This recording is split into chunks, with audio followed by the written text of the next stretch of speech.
fooled by that recording in progress. Yeah, that's, okay, go ahead. Okay, great, thank you. Hello and welcome to the Williston Development and Review Board meeting of June 27th, 2023. My name is Pete Kelly, I'm chair of the DRB. This is a hybrid meeting taking place in the town hall and virtually on Zoom. All members of the board and public can communicate in real time. Planning staff will provide Zoom instructions for public participation before we begin. Are we going to need to do that, Andrew? There's Zoom participants? Okay. All votes taken in this meeting will be done by roll call vote in accordance with the law. If Zoom crashes, the meeting will be continued to July 11th, 2023. Roll call. Nate Andrews is present. Yep. Paul Christensen is not present. Lisa Braden Harder is present. Scott Riley is present. Dave Turner is present. John Hemmelgarn is present. And the chair is present. So I did a little bit different sequence on that. Caused some confusion, sorry about that. So we have 6 in attendance, 1 absent. That does give us a quorum, so we can proceed. At this point, Andrew, I'll turn it over to you to give some Zoom instructions, please. Or Simon? I'm going to do it because I'm doing microphone. Okay, thank you. Go ahead, Simon. Hello everyone. Welcome to DRB. Just some brief Zoom instructions.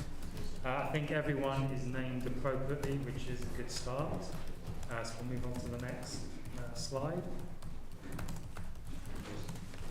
So if you are in person and you've got a laptop or a phone and you're following along on it, please can you make sure to turn your microphone, camera and speaker off, because that does interfere with the Zoom experience for everyone else. For those of you on Zoom, we've got a range of helpful features on the toolbar along the base of the Zoom window. We have the mic button. You can click that on and off to mute and unmute yourself.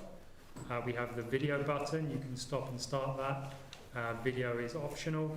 The chat button. Please only use that for help, message a member of staff, or if you need help or you'd like to speak. Please don't give testimony in the chat. If you would like to speak during public testimony, you can either message Andrew and he'll advise the chair to call on you, or you can raise your hand. And if you're on your telephone, you can press *9 to raise your hand and *6 to mute and unmute. We are going to be looking at a lot of images on the computer so that everyone can see the same thing. We do recommend you use the side-by-side mode. There are some instructions there on how to access that. You should automatically default to it, but if you don't, you can click the view options next to the green rectangle, scroll down to side-by-side, click that, and that will let you see who's speaking and also what everyone's looking at. And you can click the slider there to adjust the size of the video or the screen share. And then lastly, if you are having a bad internet connection, you can try several things. You can turn off your video, you can close your other browser tabs or computer programs, or if you really need some help, you can use your telephone for a speaker, and you do that by clicking the up arrow next to the microphone button, clicking leave computer audio, and then dialing back in. There are instructions on the DRB webpage for that. Okay, thank you, Simon. First up is the public forum. That's an opportunity for people to weigh in to the board on matters that are not on tonight's agenda. So if you're present here in the room and you'd like to address the board, do so at this time. If you are on Zoom and you'd like to address the board in the public forum, please raise your virtual hand.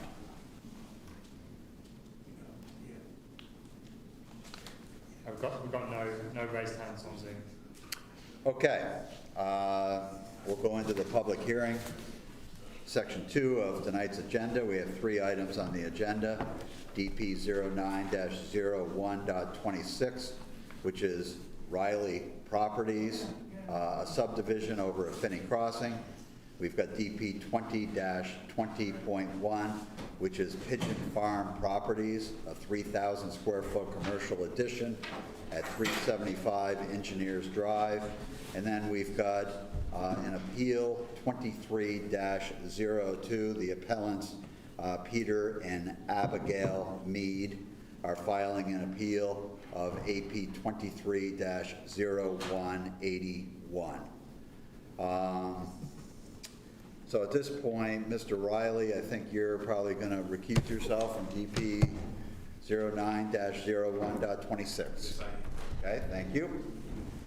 Okay, would the applicant come forward and state your name and address for the record, please?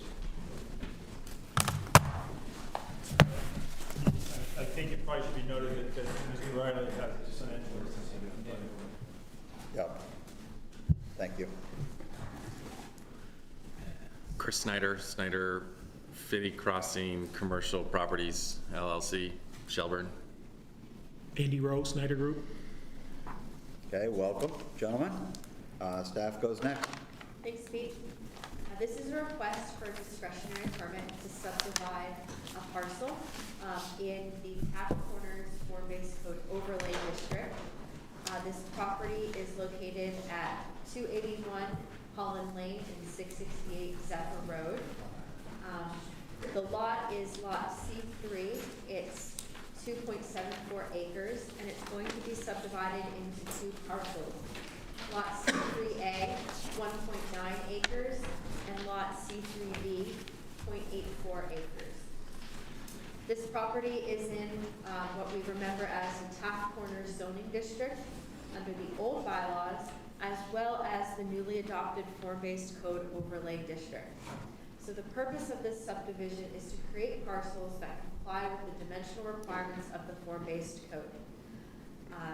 This is purely a subdivision application. Under the bylaws, it's no longer subject to HAC design review, and it was neither subject to Conservation Commission review. Tonight, we're recommending that you take testimony and close, deliberate, and approve the application. There is a special condition added, number 22, and I'm recommending a couple further edits. I'll get into that momentarily. Overall, this subdivision Now, Emily, is that supposed to be condition number 12?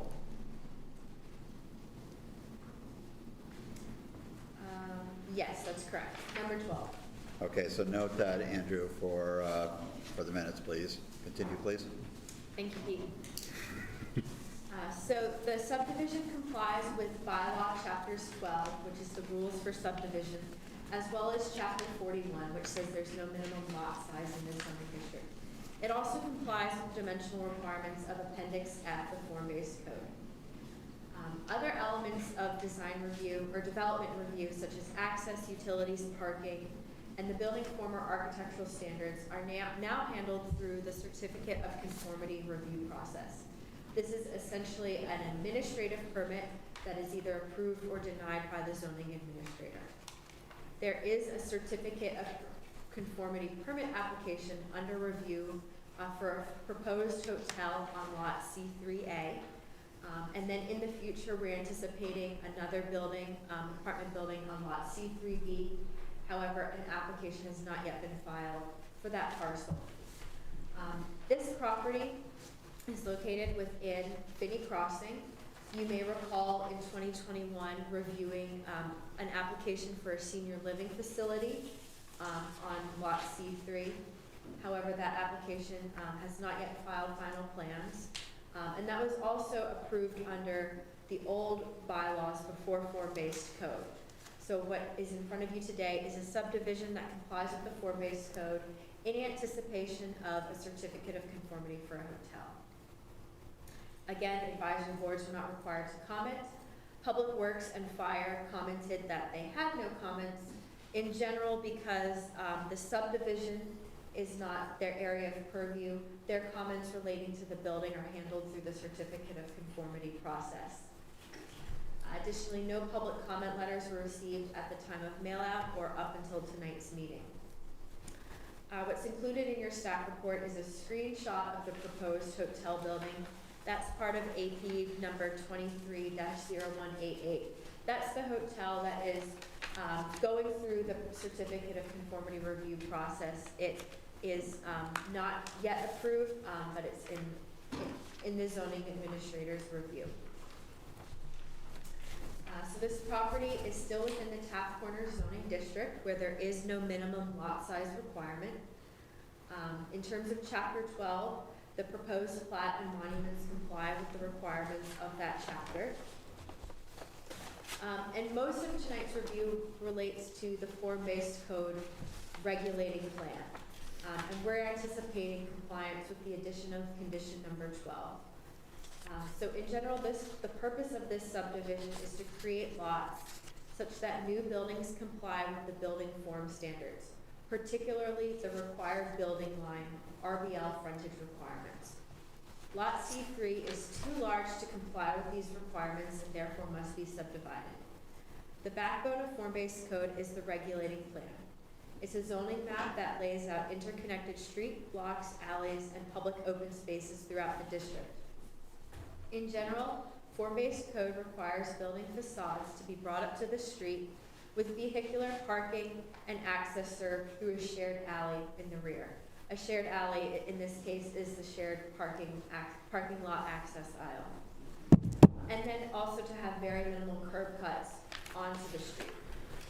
The form-based code places restrictions on the minimum and maximum lengths of the building with the goal of a pedestrian-friendly street frontage.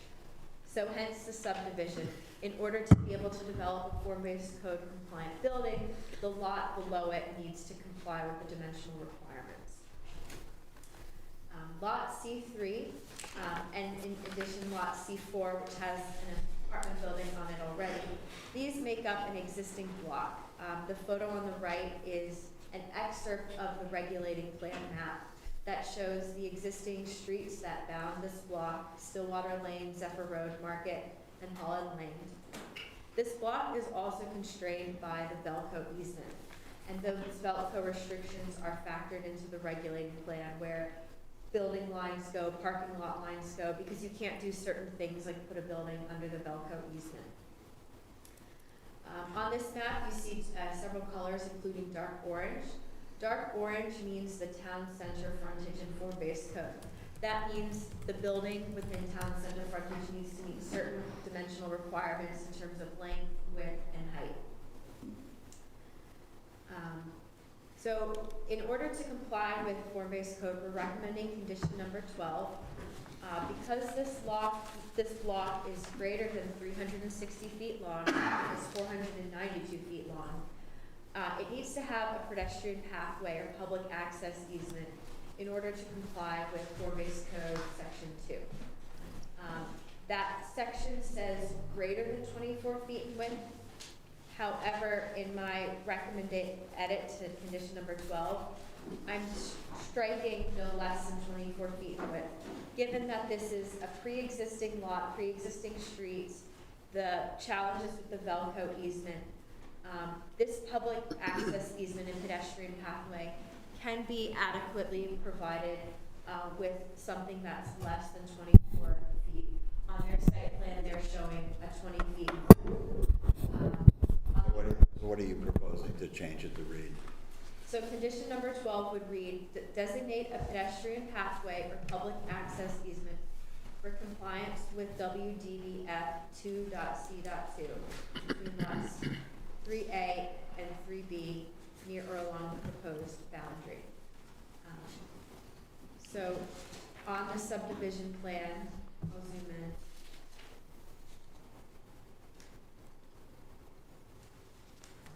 It would run near the red property line that's being created. Between the proposed hotel and the future building, there would be a corridor that's publicly accessible. The intent of this standard is that these longer pre-existing block faces are not contiguously taken up with building, that there's a way for pedestrians to connect through.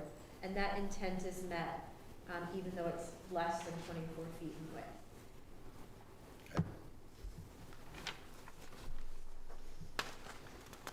So what follows is a set of findings of fact, conclusions of law, and conditions of approval, including, your packets have the older version of the one that I'm screen sharing, shows that proposed change.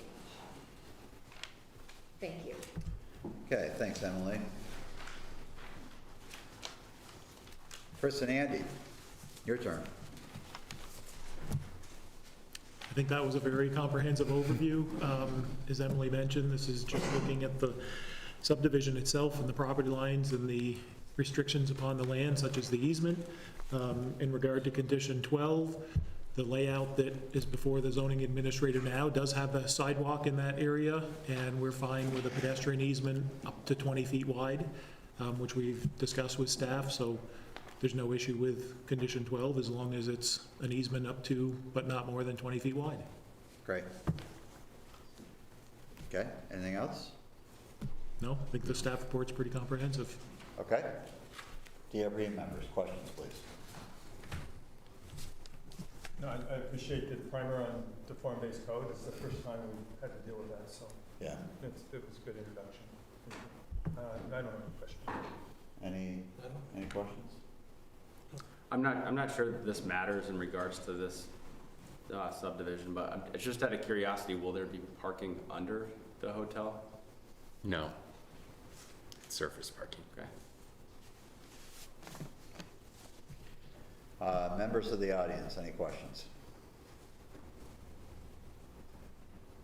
Members of the audience participating in Zoom, any questions? Raise your virtual hand.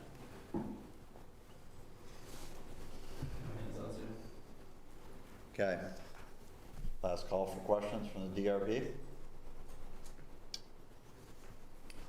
Okay, I'm going to close DP 09-01.26 at 7:17. Thank you, gentlemen. Thank you. Thank you.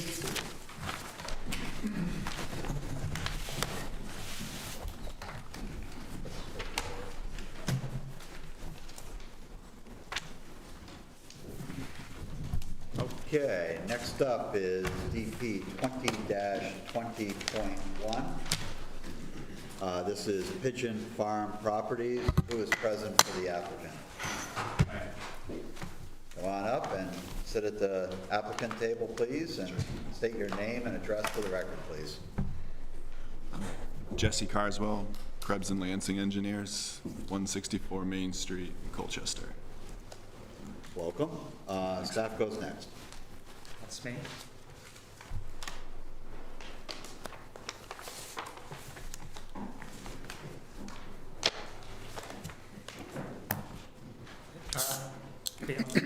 Is a master sign plan and staff report, so I'm just going to do them back to back because it's very short and simple.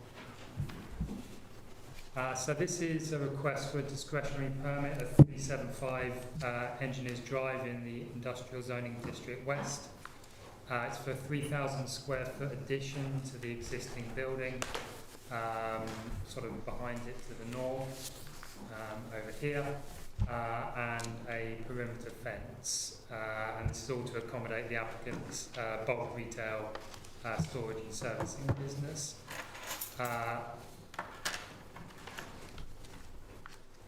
We are recommending that the DRB take testimony, discuss the fence located in the setback, and the applicant's request for a reduction in bike parking, and we are recommending approval of the application. We did not receive any public comment on this proposal. So the uses proposed are allowed in this district, and the addition itself complies with the dimensional requirements of the IZDW. The proposed fence is a 6-foot chain link fence. In this district, they're not permitted in the setbacks unless they're part of a landscape buffer, where they are subject to DRB review. If they are outside of the landscape buffer, then they're not subject to design review. You may recall from around 3 years ago, there was an approved site plan for this property that showed a wrought iron fence along the boundaries to the east and west, so the east to the adjoining property and the west to Engineers Drive within the setback. Also a wrought iron fence outside of the setback to Shumpike Lane, that's all shown in green there. And then a chain link fence shown in orange for the rest of the property. Just to clarify, a sort of very minor inconsistency between the staff report and the site plan. So the applicant has actually moved fence on the east and north boundaries, so it's outside the landscape buffer, so outside the setback, and it's also been tweaked sort of in the, I guess you could call it the southeast corner, which is the top right corner there where it clipped the setback from Shumpike Road. So the only element of the fence that's proposed within the setback is to Engineers Drive there. And I think the main reason the applicant's proposing it there is because if it was set back behind the setback, it would essentially run through part of their paved manoeuvring area in front of the building. So clarify something for me, Simon, please. So are you saying that the plan that we have in our packet is not up to date? No, the plan you have is accurate. I think the staff report reflected a slightly older version of the site plan. Okay. So you have the correct plan. It's become simpler. There's only one fence in the setback, which is that fence to Engineers Drive. And that fence is proposed in what material? Chain link. Okay. So that's one issue that we have to address. So, I'm sorry, I'm still not clear on this. So this plan right here is accurate. Correct. So I'm sorry. So the fence looks to be inside the setback to me, unless the dash, I'm not sure, where is the dash? Is the setback marked on here? Or is it right on the setback line and they're overlapping each other? I think it's on the setback line, but to be outside of the setback. Is that correct, Jesse? Yes.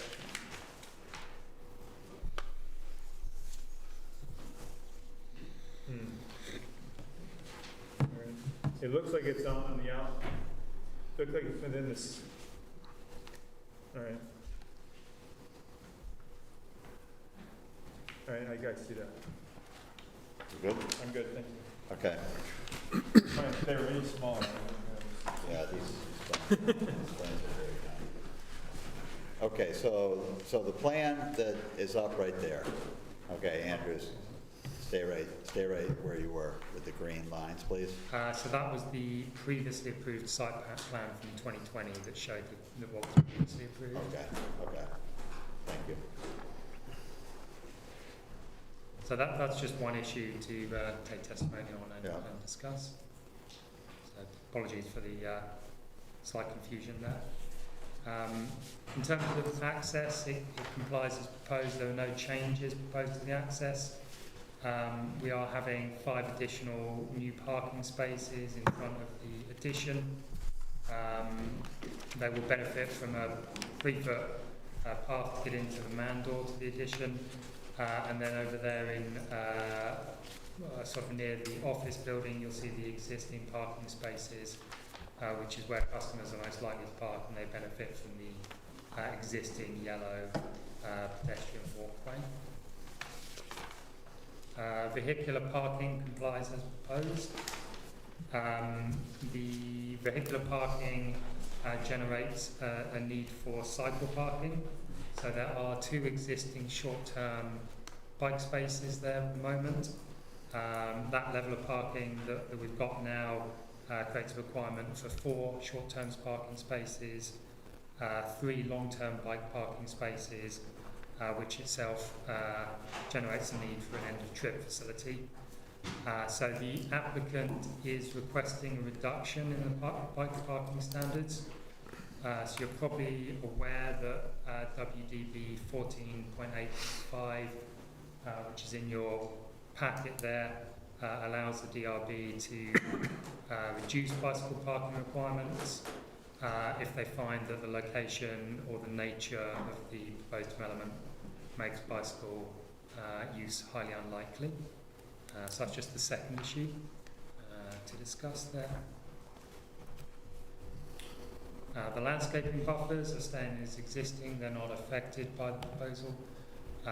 So those are as per approved 3 years ago. The outdoor lighting, this was subject to a bit of discussion during the preparation of the staff report. The applicant is proposing 4 additional wall-mounted lights on the addition. The freestanding sort of street lights were installed for DP for the approval from 3 years ago, and there are 8 existing lights on the building. Now those lights are non-conforming in terms of the height they're mounted at, and then they're not shielded and downward facing.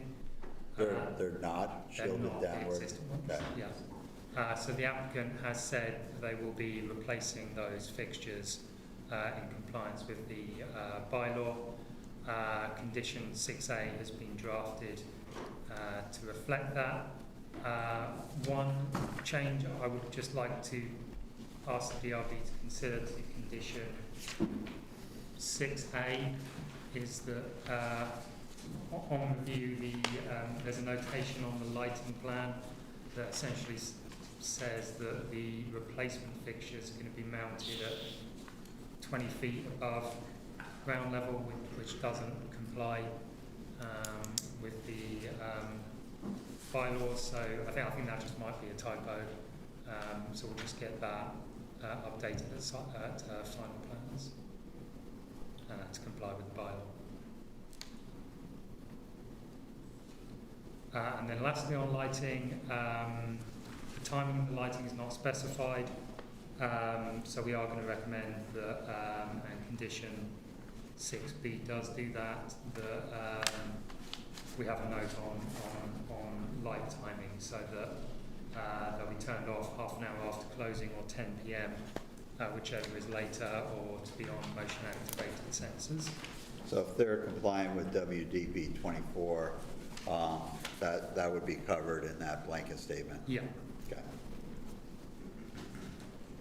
So what follows is a recommendation for approval with findings of fact, conclusions, one there on the bike parking for the DRB to look at, number 3, and conditions of approval.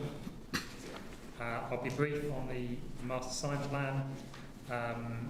The application, the applicant proposes 1 freestanding sign, a wall sign and an awning sign. The awning and freestanding signs are existing and are not changing, and they comply with the bylaw. The wall sign is proposed, and because it's larger than 24 square feet, it can't be approved administratively.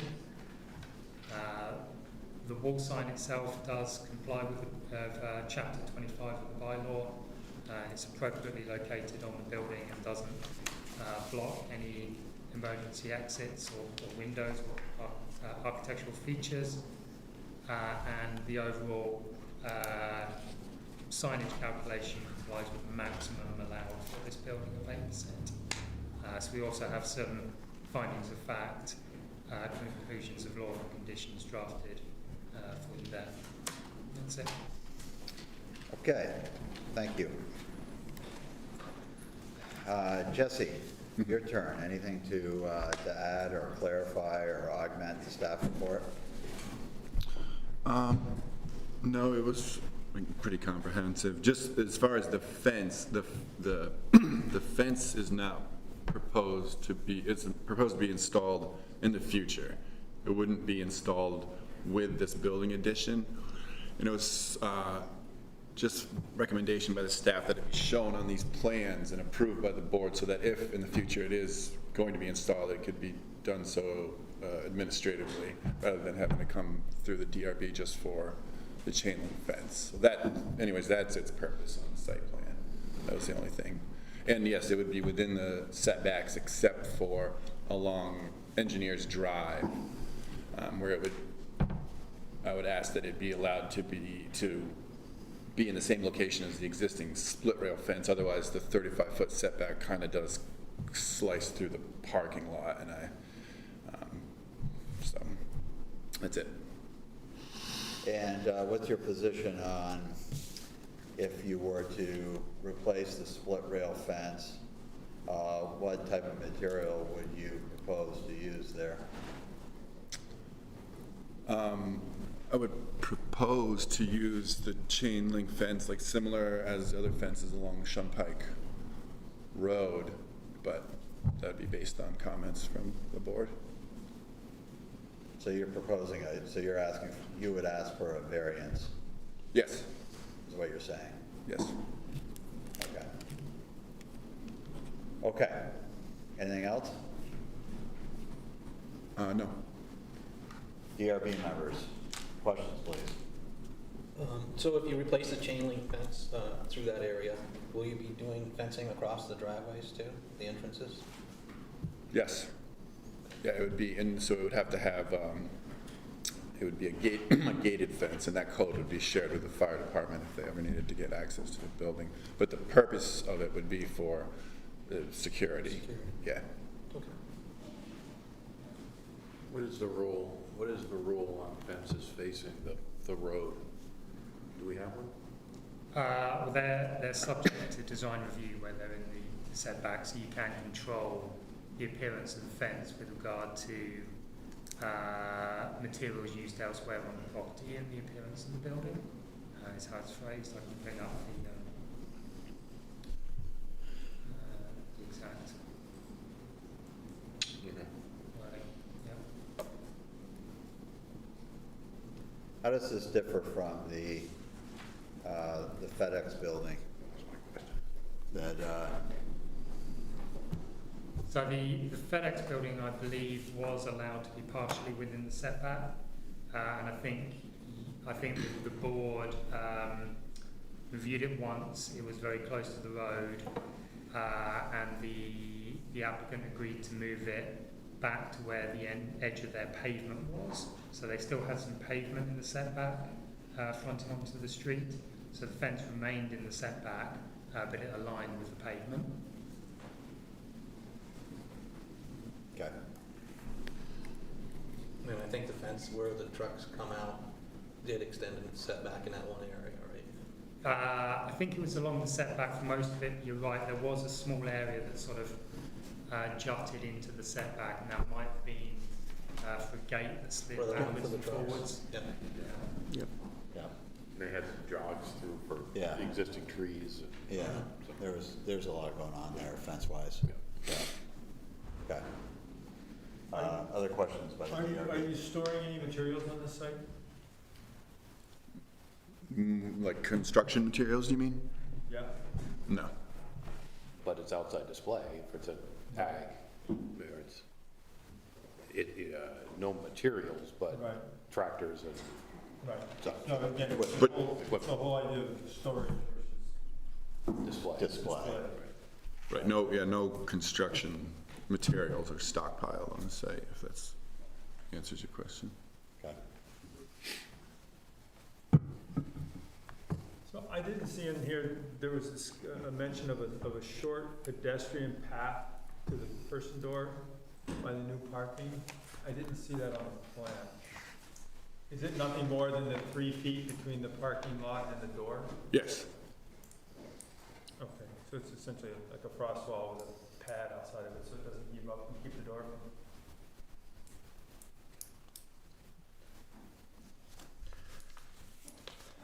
I noticed on here, this is, I guess, for Simon as much as anything, that you said the lighting plan does not specify the lumens per acre.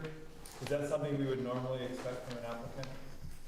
Designation of We would ask for it on the lighting plan to help aid review and demonstrate compliance. Would that be something that'd be appropriate to ask for, or to be submitted with final plans?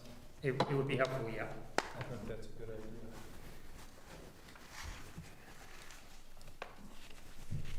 The number of parking spots, as I looked at this, and forgive me, it was a couple days ago that I looked at this. You're saying the applicant proposing 5 extra parking spaces to bring the total to 16. So there's 14 employees on site. That leaves, and I think the 6 employees that are working off-site probably don't need parking spots. And then retail customers. So that would mean that if all the employees were there, that would leave only 2 parking spots for customers. Is that common? Would you expect to never have more than two parking spaces for 2 customers at a time? There is also additional parking on the north side within, because it's sort of a large gravel area, the employees sometimes just park elsewhere around the site. Should be shown. Seems like that we should be shown that. The other oddity that I saw in this is that one of those parking spots, I'm not sure how you're gonna stripe that when it's on the gravel. I've seen it in my office, it doesn't really work very well. It's a short-term solution. So, I mean, I asked the question, is there an intent here to increase the amount of pavement? Yes, probably to square it off with a new addition. I would think so. Okay.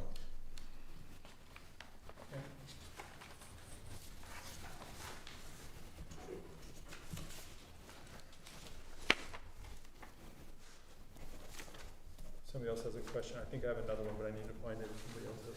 So the existing building doesn't have an end of the trip facility in it now, or showers for the mechanics to?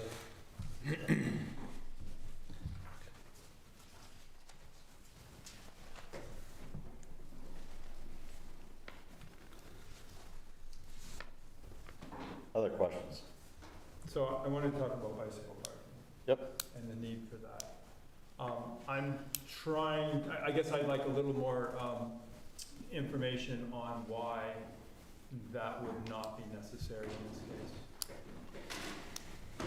So the long-term bicycle parking is for employees, correct? Rather than the short, It could be. short term is more Seems for, logical. but the people that work there, a lot of them, if they're doing maintenance on these vehicles, they have their own tools. They just drive their pickup trucks that they need to bring their tools to work on the vehicles with. So they're not likely to ride a bicycle to come to this area to work. This is a hard our one, no, it's not a hard one.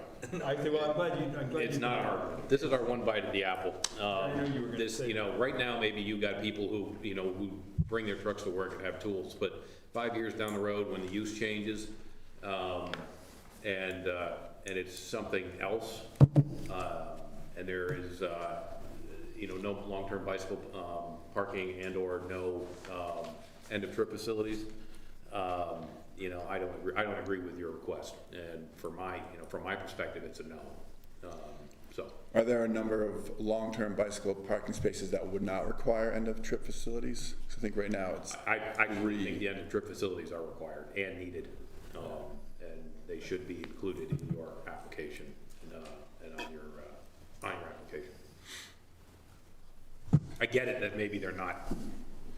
It's probably not going to get used as much right now, but I think that they should be included as part of the bylaws. And you're adding to the building, you should be adding this as well. And that's regardless of the number of long-term bicycle spaces, like whether Actually, one, two, or actually, I think that while they can be, if we reduced the amount of long-term bicycle spaces, we can then waive, if it falls under a certain threshold, then we can waive the end of trip facilities, I believe that's how that goes, correct? So even 1 to 3 long-term spaces requires an end-of-trip facility under the bylaw. So unless you completely eliminate the long-term bike parking spaces, you still need to provide it. And also, you didn't ask my opinion, but there's also sales staff working in the building, as I understand it. Yeah, that's true. Who don't need to carry their tools on their bikes. Right, so, anyway, you got where I was headed Oh, very quickly. Which is, I think there's a lot of reasons and a lot of scenarios that we could come up with that would indicate that there would be at least one, and likely more people riding bikes in the future. And when that's part of the intent of our bylaw, is to promote that. I think we're not doing, I don't think any of us are doing a service to eliminate that. Especially when it's really Agreed. quite simple to do. And there is multi-use path real close to there, so. Okay, we'll talk about this more during deliberative session. I think we all understand where you stand. Any other questions? You exhausted I guess I have not so much a question as a comment. And listening to the testimony and listening to staff go through the application, you're not entirely sure where all the parking is going. You mentioned, oh, maybe they'll park out back. So we like to see site plans that show exactly where things are gonna go, because that's what goes in the file, and that's what staff refers to down the road if there's an issue. We like to know where the paving is gonna go. Again, statement was, well, maybe we'll square it off, or maybe we'll add to it.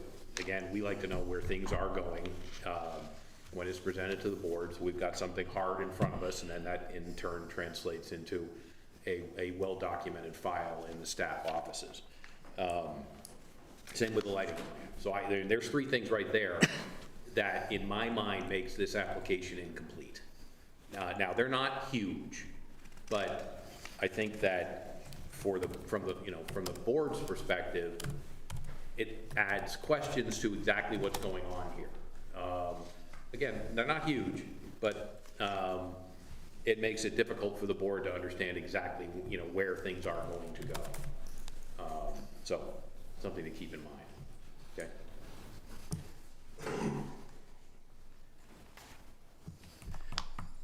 Any other questions or comments? All set. All set? Members of the audience, any questions? Comments? Anybody on Zoom? Okay. Any last thoughts, DRB members? Jesse, anything, any final thoughts? No. Okay. Okay, thank you. Thank you. We're gonna close DP 20-20.1 at 7:43.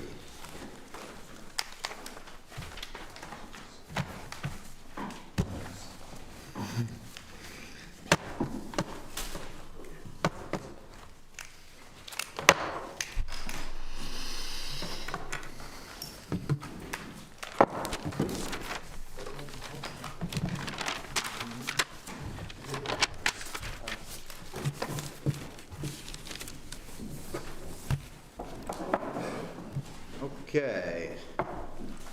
Next up is APP 23-02. So what I'd like to do here is I would like to have so are the appellants here, Peter and Abigail Mead? Okay, I would like you to come up and sit at this table that has the public label on it. Yep. And the property owner, are you present? Okay, and you're James Becker? Okay, James, I'd like you to come to this table. Are there going to be other participants that are going to that are going to speak on anyone's behalf? Yes, we have counsel here and also my business partner. He may or may not speak, but he's here as well. Okay, just come on up and get in position. And so, where am I going with this? So, there's 3 points that Peter and Abigail, you've made. And we're gonna segregate them. Okay, so that we as a board, and you can focus on each of the points separately. And I've had a conversation in advance of the meeting with Melinda, who's going to provide a global staff overview and then go into more detail on point number 1. We're then going to have a discussion, questions, etc. on point number 1. We're going to conclude discussions on point number 1, and we're going to move forward to point number 2 and ultimately go to point number 3. And that way we're doing each point justice and focus, and they don't kind of become blurred. So that's my logic. And any questions before we start? Okay. I do actually have a question. I have a statement because we received a lot of information after our initial appeal. That's just more information for us. I don't know if it's still relevant if we're going to do the process this way, but would it just be beneficial to just you guys to have it as a record, or because if we're going to go step by step, this is not going to necessarily follow that cadence. Not tracking. Can you say that again, please? Yes. So I wrote a statement based on the staff report, based on Mr. Becker's lawyer's opinion. It was new information for us, so we have some updates to our appeal based on that information. So I didn't know if that would be relevant at this point, or if you just want to go step by step, because this will not kind of follow that initial cadence of the 1, 2, 3.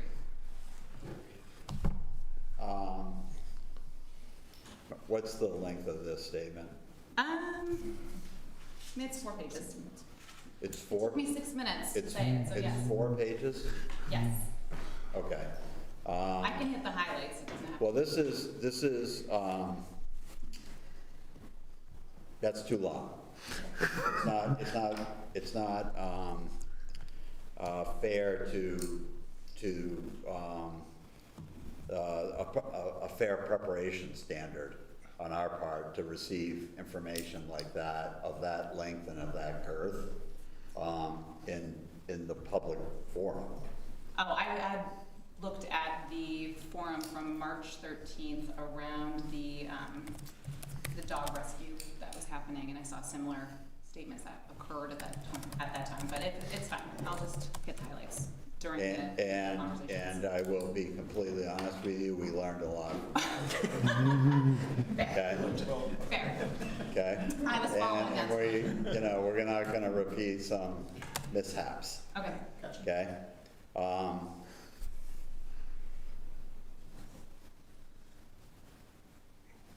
So I'm not quite sure what to do with that. If you really want it entered into the record, it would, my immediate reaction is to continue this hearing and enter it into the record, and we'll come back in the first week of July and continue. I don't think that's necessarily fair to James and his business partner to have them wait a object couple to more weeks. that strenuously. Figure it out. I think it's fine if I think we've prepared enough that we can speak to the pieces. It's difficult because things came up. It sounds like there's Well, precedence. hang on 1 second. I'd like to make a motion to let her just make her statement, and if you can hit the high points, or what does the board think? Speed limit. Oh, I can speak. I mean, I'm struggling with this a little bit because, as Pete said, if it's a longer statement that we should have a chance to digest, I would like to have a chance to do that. But that, I think, would require us to continue hearing. Are you changing your position? No, we're not. I think we're.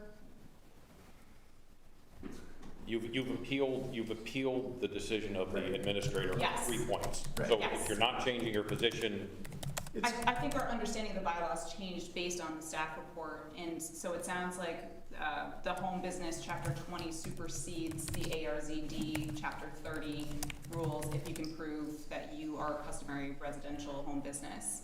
So my first point is in the ARZD, when that actually doesn't make any sense. We first have to discuss the issue around whether or not it's a customary home business, which I think was the second point.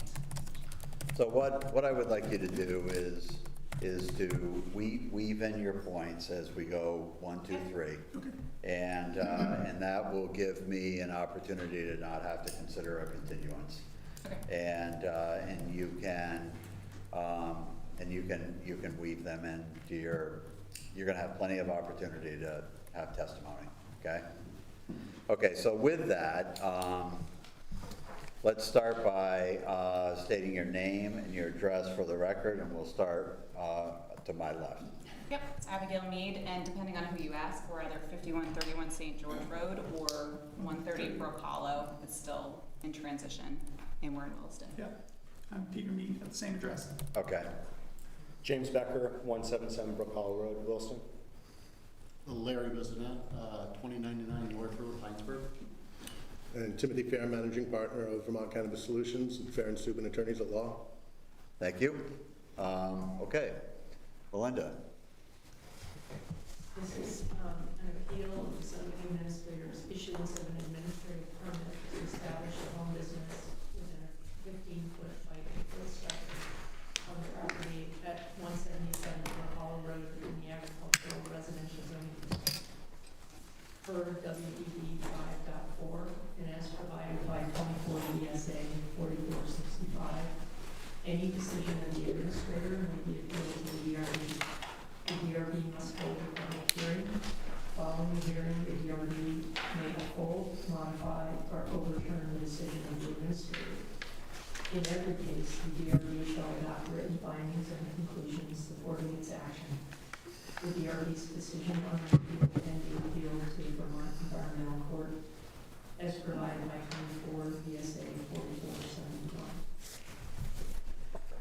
So, subject property at 177 Brook Hollow Road in the ARZD has a primary dwelling that's existed since 1979.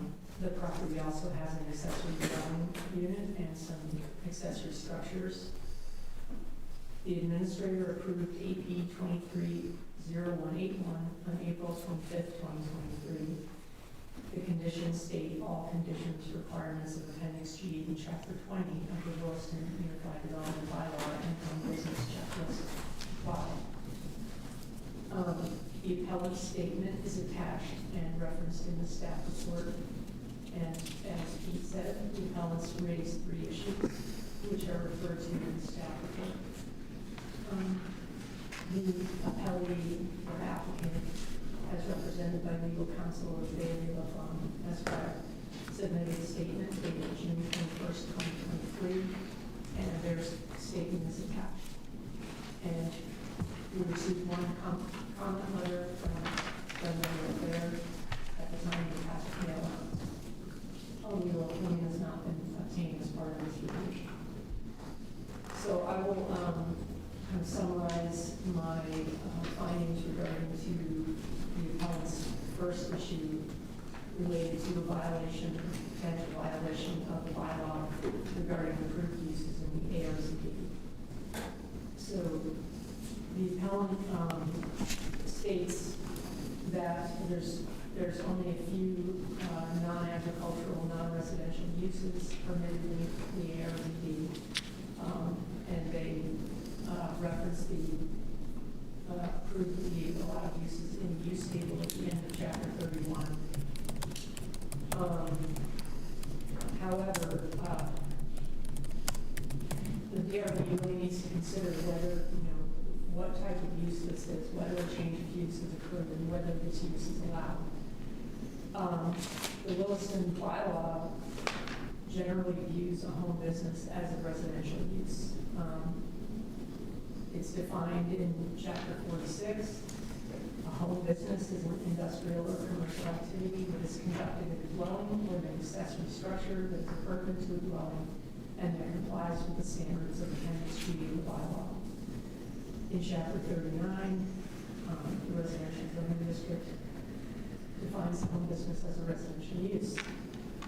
The only non-residential uses permitted in the zoning district are childcare centers, churches, elementary and middle schools, and parks. Home businesses are also permitted, but they are, by definition, a residential use. The standards that apply to home businesses are in Chapter 20, residential improvements. And home business is defined in Chapter 20 as any commercial activity conducted in a one or two household dwelling by the residents of that dwelling, whether for profit or not, and that meets the standards established here. A home business is considered a residential use under Chapter 31. Rural residential development must comply with the open space development standards of this chapter, generally limited to one or two household dwellings, but more than two wetland and permitted structure, where creation of multi-household dwelling will result in preservation restrictions. So farming, accessory dwellings, and home businesses are also permitted in RZ. Because the Williston bylaw defines a home business as a residential use, the use tables at the end of Chapter 31 is immaterial to this discussion. The application for the home business didn't specify the type of business nor provide any ICS code. And this is not required for an approval to operate a home business. The applicant's not changing the use of part of the property. They're conducting their own commercial activity as part of their residential application of their dwelling.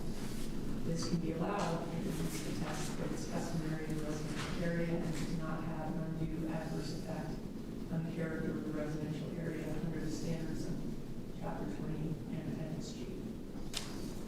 So the DRB should discuss and decide whether the proposed home business is a residential use and whether it's allowed use in the ARC.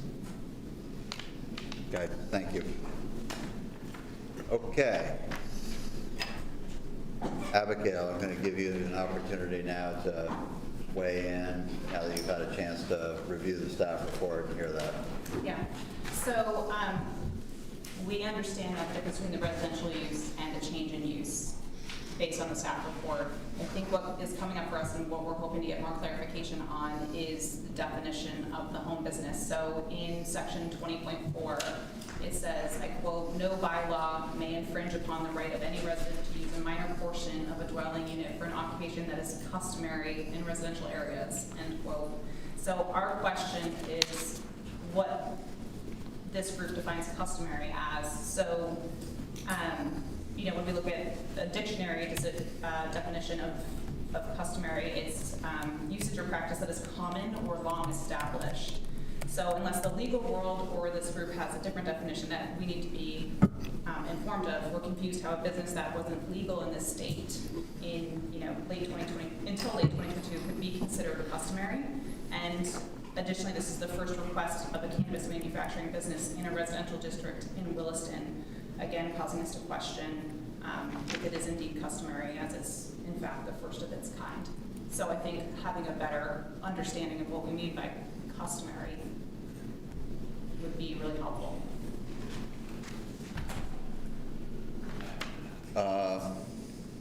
Do you have any comments, Melinda, relative to the bylaw interpretation of customary? Only that I think that the term customary could be misused to discriminate against certain businesses, and so it's problematic in that regard.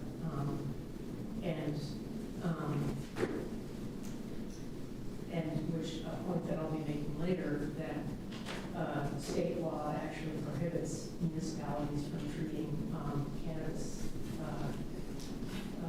cannabis occupations any differently from any other occupation. But also in this case, doesn't customary just simply mean any home business? It does not discriminate. It doesn't single out a type of business. It just simply means home business.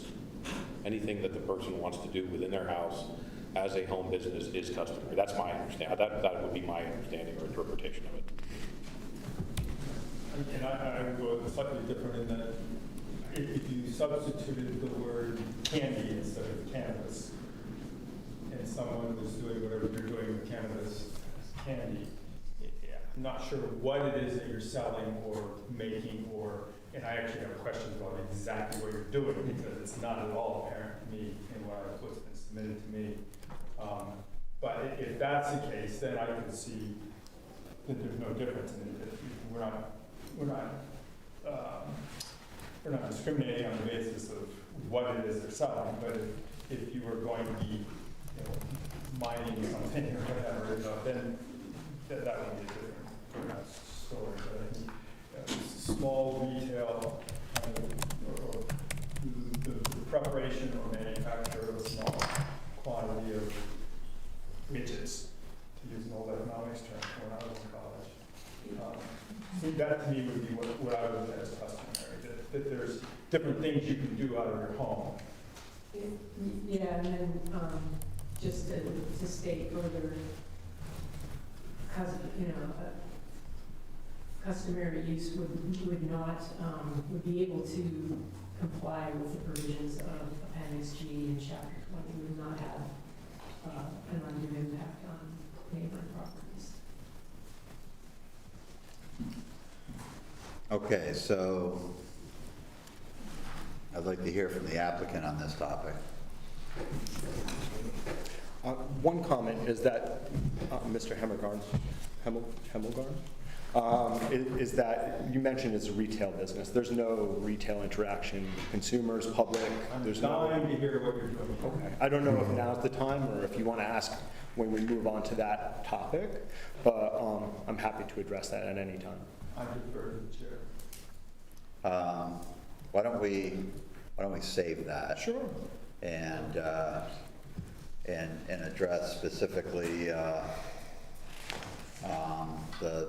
the topic number 1 that we're on right now. That was my only comment. I would like council to address that. Yeah, again, I think this says it perfectly.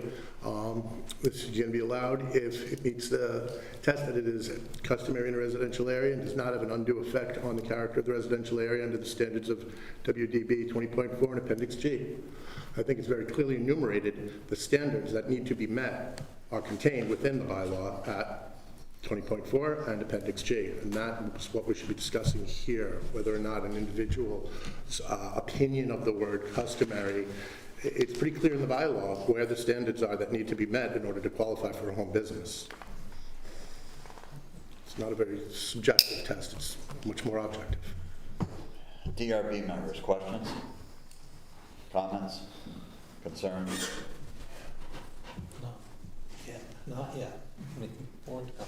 Not yet. Are there any aspects of your business that spill out of the home other than vehicles? I mean, that's a very good question.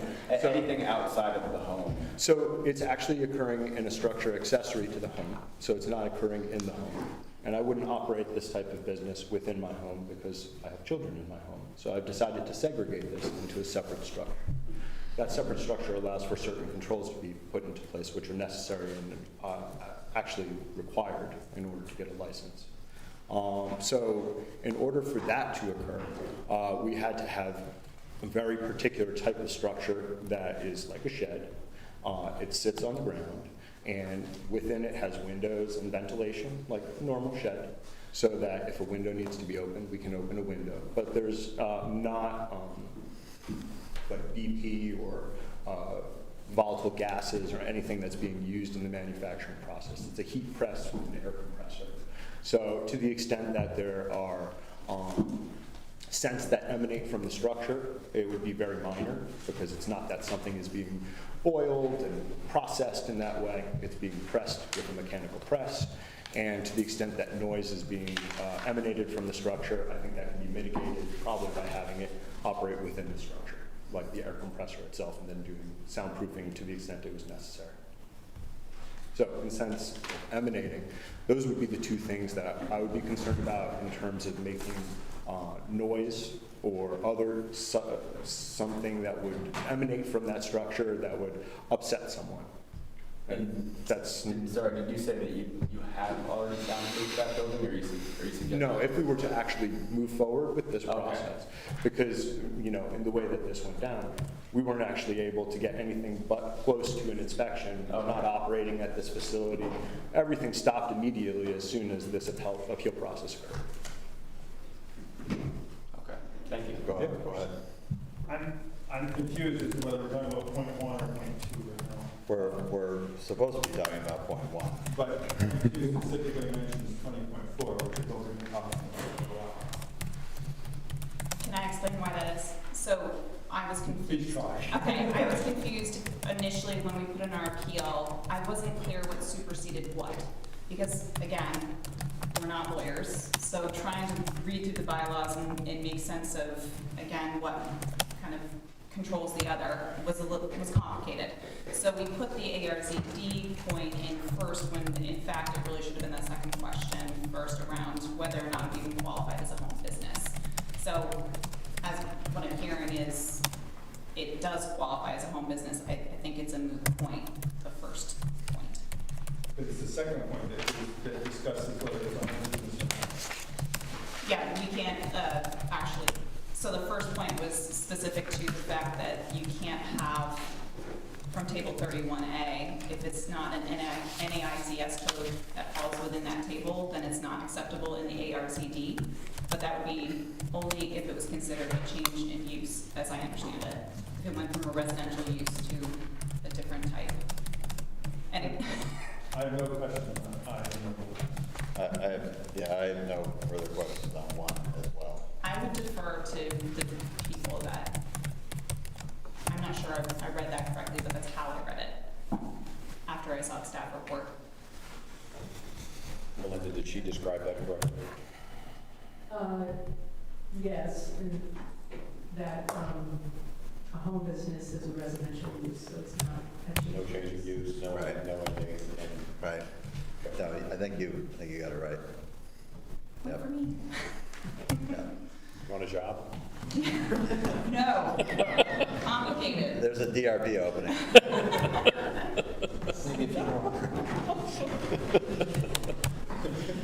You just stepped into the volunteer role. Okay. Is everybody good with moving on to number 2? Okay. Melinda. Yeah, so this gets into a discussion about customary uses and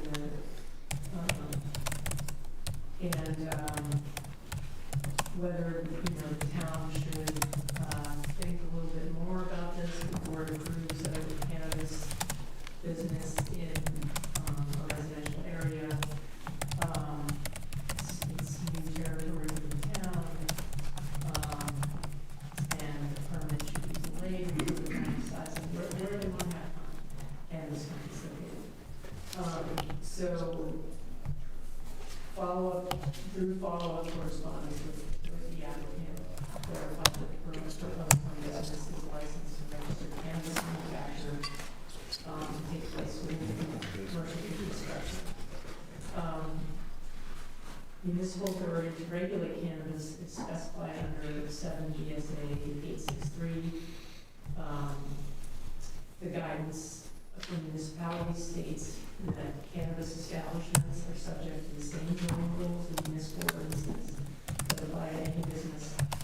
Beyond municipalities' general authority to create and enforce zoning rules or ordinances that apply to all businesses, they do not have the power to create special rules for cannabis establishments. Municipality may regulate cannabis establishments to the same extent they may regulate any other business under their authority to create zoning or bylaws. In 24 VSA 4414 and their authority to regulate signs or public uses in 24 VSA 1991. Municipalities may regulate any cannabis establishment, but since typed in this manner, municipality may not regulate cannabis establishments to any greater extent than they could any other business. Place conditions on the operation of cannabis establishments or create special rules for them that is not within their zoning authority under 24 VSA 4414 or the authority to regulate signs or public nuisances under 24 VSA 2291.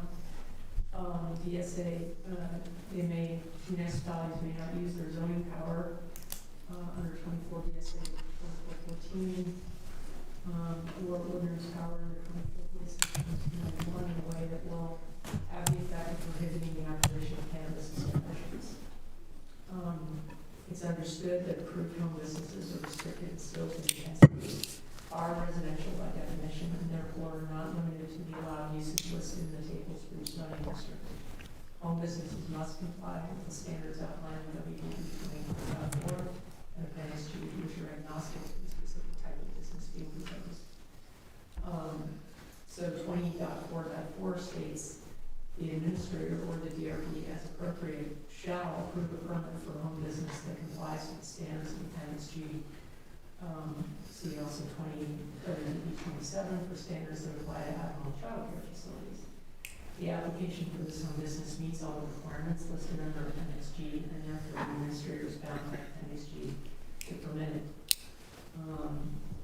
Town of Williston has not opted into retail cannabis, so for that reason, retail cannabis establishments are not permitted to locate in Williston. However, cultivation, processing, and manufacturing of cannabis and cannabis products is allowed by state law everywhere, and the town must regulate cannabis businesses no differently from any other business. The town must follow the process as prescribed in the Williston Unified Development Bylaw and must not deviate from that process.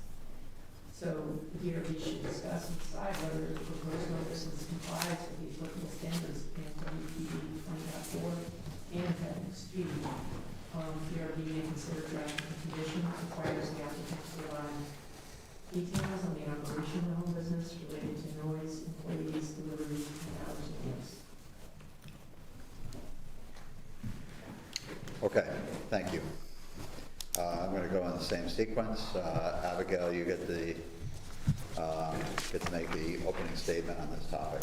Yep, there's a short section from my statement that I'm just going to read. So we're not actually arguing that Mr. Becker shouldn't operate a cannabis business on his property. We're arguing that more oversight was needed before providing the permit, either by imposing additional conditions on the administrative permit or by using the discretionary process. So Mr. Becker's lawyer interpreted that asking for additional review indicates discrimination, which is a violation of state law.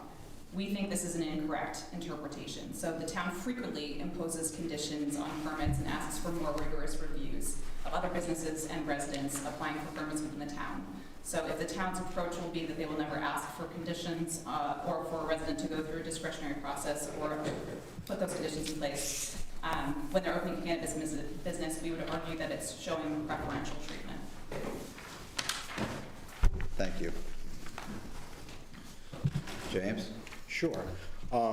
Thank you for the opportunity, one, to address a couple of things with respect to this portion, and then I'll hand it over to council.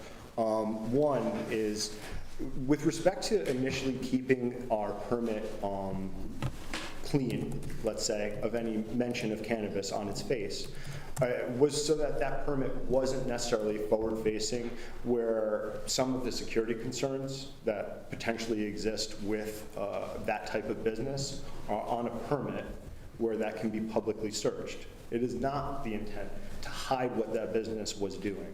So, in my communications with the office, the zoning office, and all communications that I've had, it's been very clear what the business was about from the very beginning.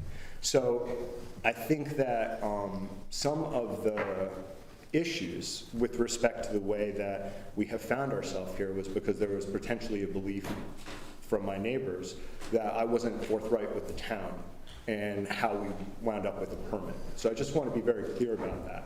And, you know, I take my reputation for veracity very seriously. My reputation is my business. So if someone believes that I'm not being truthful, it matters to me. So that's the only issue I wanted to raise outside of what council's want to say. Okay, thank you. Let's bring up the point of conditions being placed on other permits. We're not saying you can't place conditions. Our position is you can't place conditions because it's cannabis. And that's the question I would have here for the board. Are any of these conditions that are being placed, would you be asking for them if they were widgets? to use your term, or are you asking for them because this is a cannabis-based business? And that in where lies the problem. Not the conditions, but the intent and the reason for those conditions. Would those conditions apply to any business? That's not a problem. But are these conditions being put solely for the purpose of putting conditions on a cannabis business? That would violate state law. So, in terms of tents, you're speaking hypothetically that if conditions were. To address the argument from the opponents of, saying that. Because the conditions are not there as we speak. Right, correct. You're saying if they were. Hypothetically, addressing that point of, we're not saying that, the board can't place conditions on permits. Obviously, you can, of course. And my question would be, are those conditions? No, we're good. I just wanted to make sure I was clear on that. Okay, thank you. Anything else? DRB members, questions on topic number 2?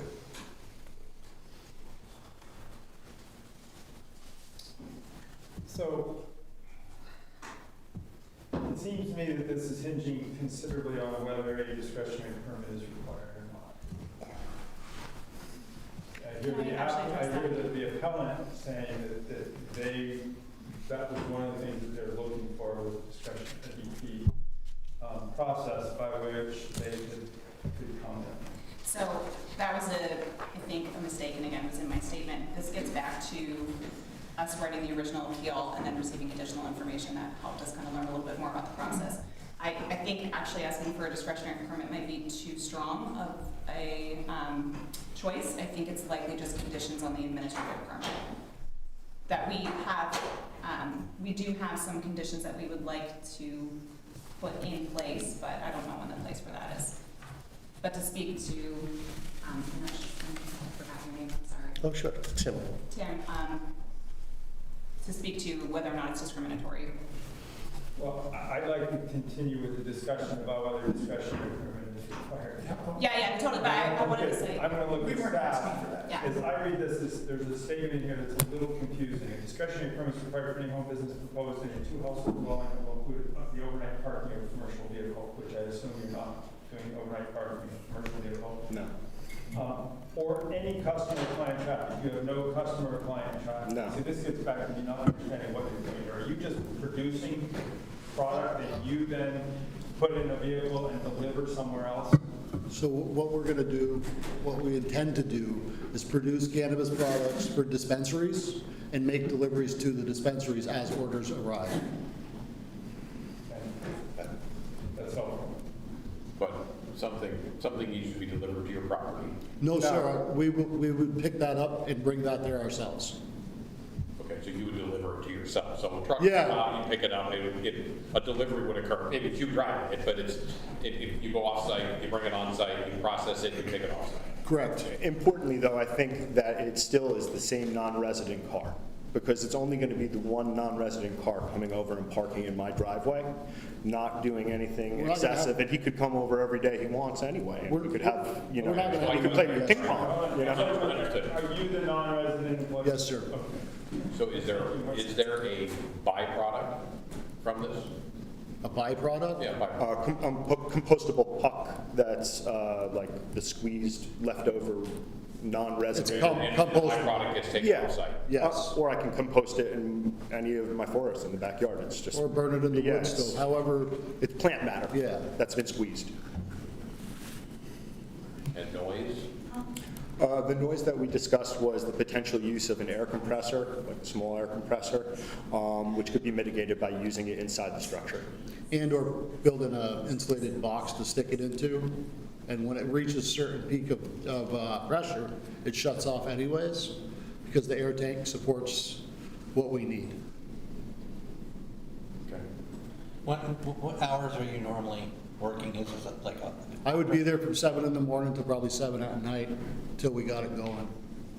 But that doesn't necessarily mean machinery is running, right? So if it was a question of noise pollution, noise control, or I'm not trying to make a nuisance, in my neighborhood with noise. So obviously, our neighbors are the Suckerbrook Trail, right, where people enjoy recreating in nature. They don't want to hear an air compressor pumping away in the middle of the day, so I'm sensitive to that.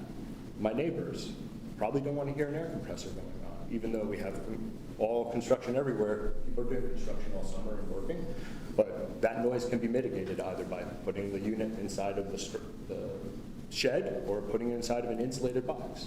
So with respect to noise pollution, I think that's an easy one to mitigate. And certainly it's easy to control that within a certain time frame. Being at the structure and having lights on doesn't mean that the machinery is running necessarily. Because there's other aspects of the business we'd have to be doing while we're there. That would only be a small fraction of it.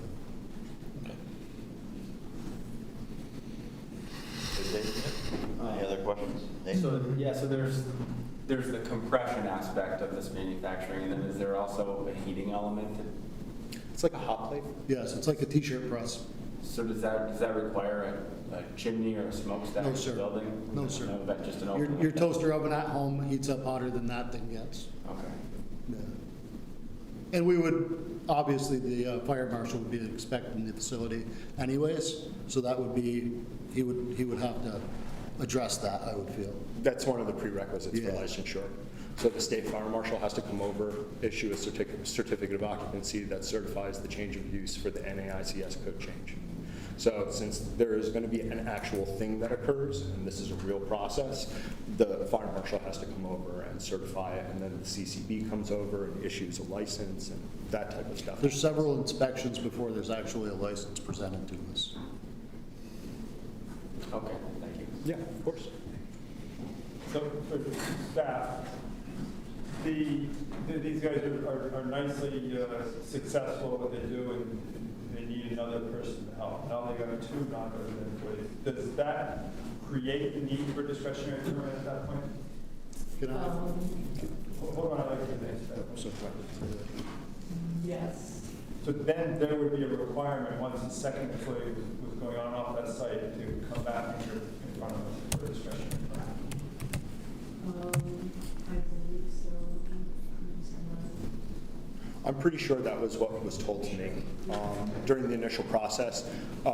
At least for the first year, we have no intention or finances to take on another employee.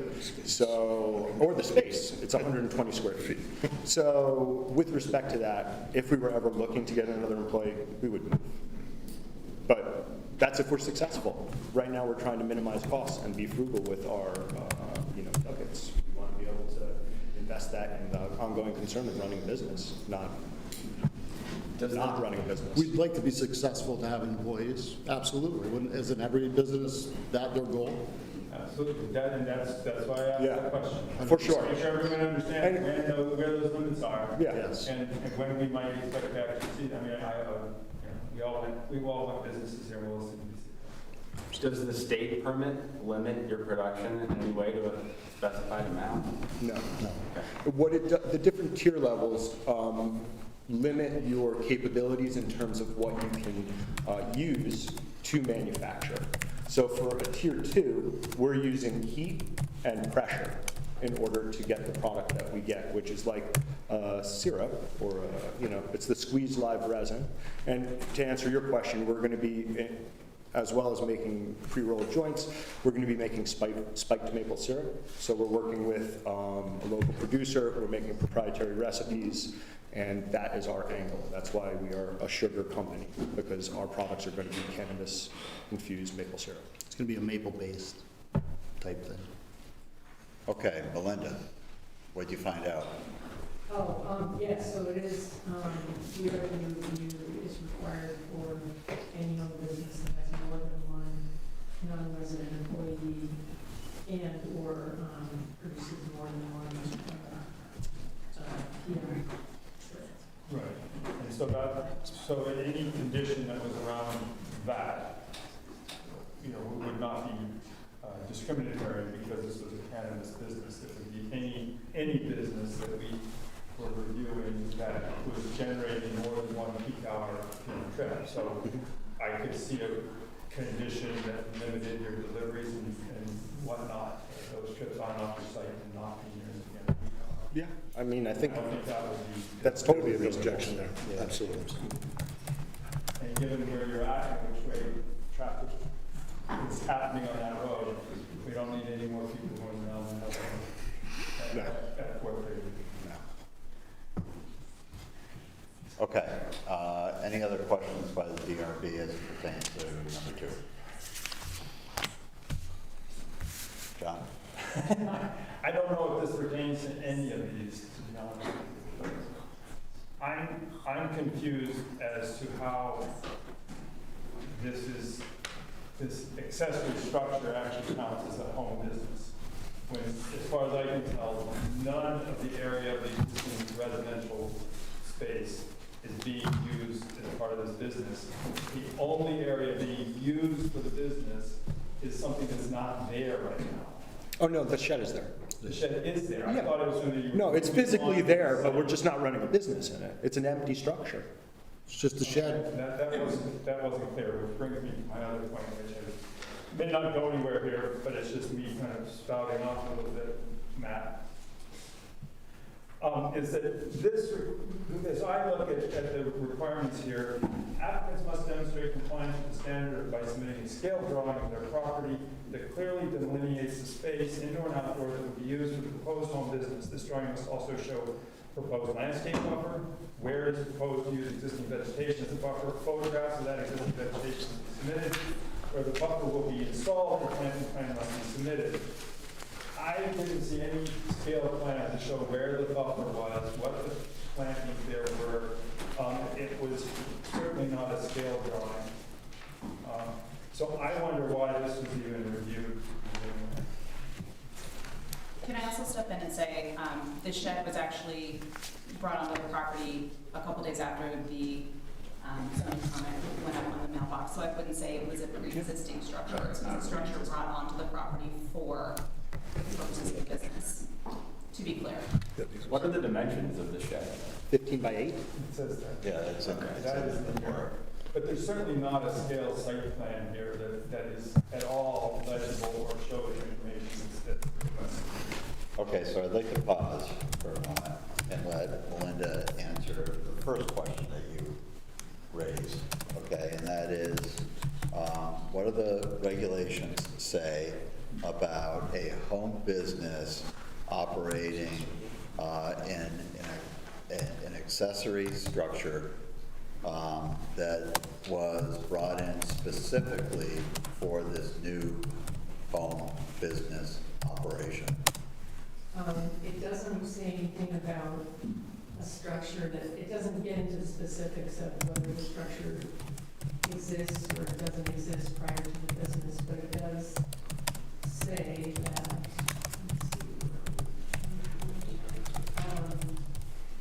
a home business can,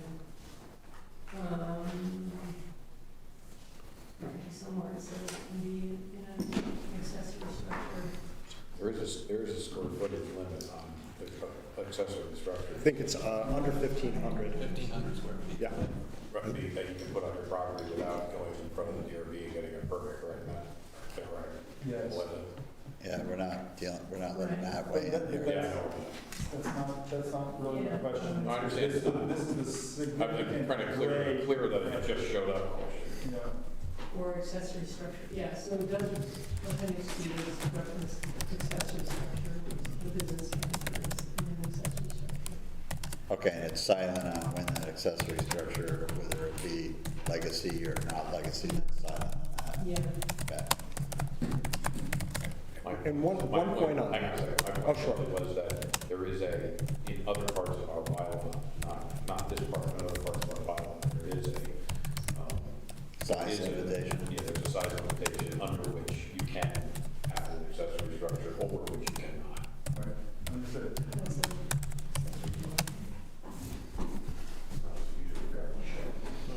What is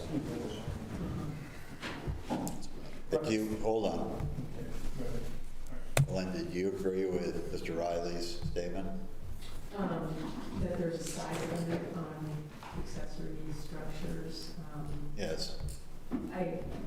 I take that to be the accessory dwelling unit size limitation. It's in the, it's in the bylaw for generally to regulate something Really big.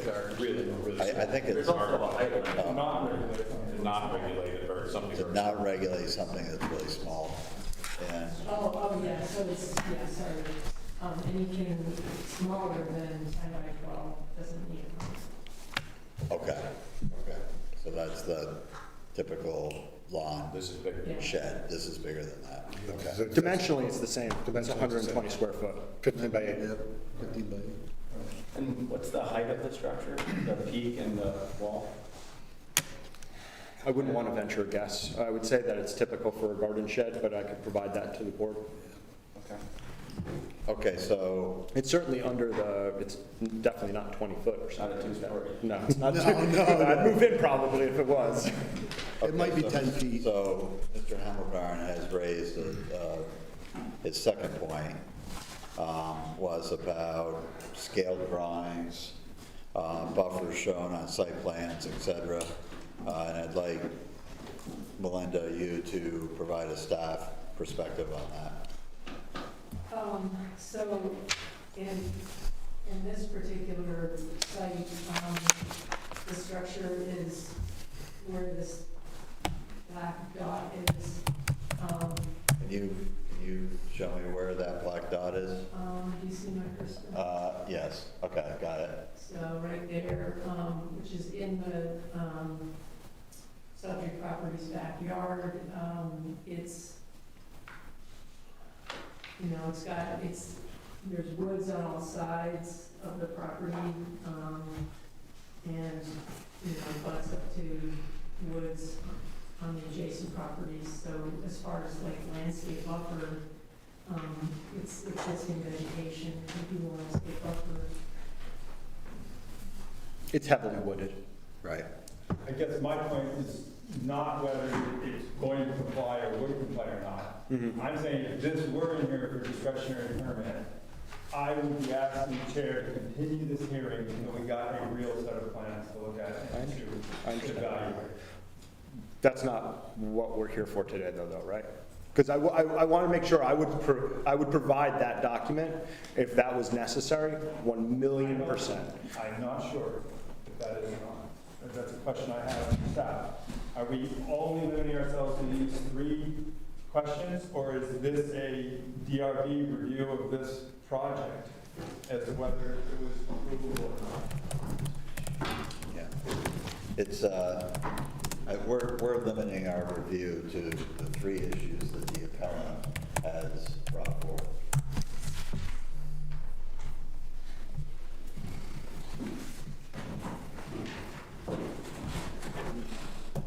All right, is there anything further to discuss about number 2? Can I ask a question? Absolutely. I did want to ask about safety, and it was mentioned, I think, a little bit in terms of the heating and we'd like to add a condition to the permit, so I don't know if this is the applicable place for that, or if you want us to hold on that. All right, go ahead. So I believe on page 4 of the administrative permit application, there is actually a section to indicate that you would like to have an inspection completed. I'm looking at that correctly. We would have preferred to have a first responder perspective to ensure that the location is in a safe space and that they're appropriately managing waste and, again, the heating sources and so on and so forth. And we spoke with Deputy Chief Tim Gary, who indicated his desire to look at the plan as well. It sounds like the state fire marshal would, again, supersede that, but we did get an indication from Williston's deputy chief that they were interested in being a part of the review of these types of things while they're still new. So the other piece of the security, I think, will speak to the plan, which is there's very steep contours, and so I think this gets to the slope piece of the driveway, which is the 3rd piece, so I'll hold on that. But one of the pieces around security for us was having the, kind of chief take a look at how the process is going to unfold so that we felt that it was a safe process. Okay, so applicant, your thoughts on that proposed condition? Our operation is being inspected by multiple parties already, and certainly if additional conditions were added by this board, I am not going to say that they are inappropriate or appropriate without knowing what they are. But I'm very comfortable with the steps that we've taken in ensuring safety for everyone involved, and also in meeting or exceeding all of the applicable state requirements for this license. I would also say that the Vermont legislature has created a safety requirements for cannabis-based businesses based on the license type. They also granted rulemaking authority to the Vermont Cannabis Control Board, which built extra and additional security requirements which must be met. And in fact, that there is an on-site inspection done by a compliance officer from the Vermont Cannabis Control Board to ensure that every cannabis-based business is in compliance with the security requirements as laid out by the legislature.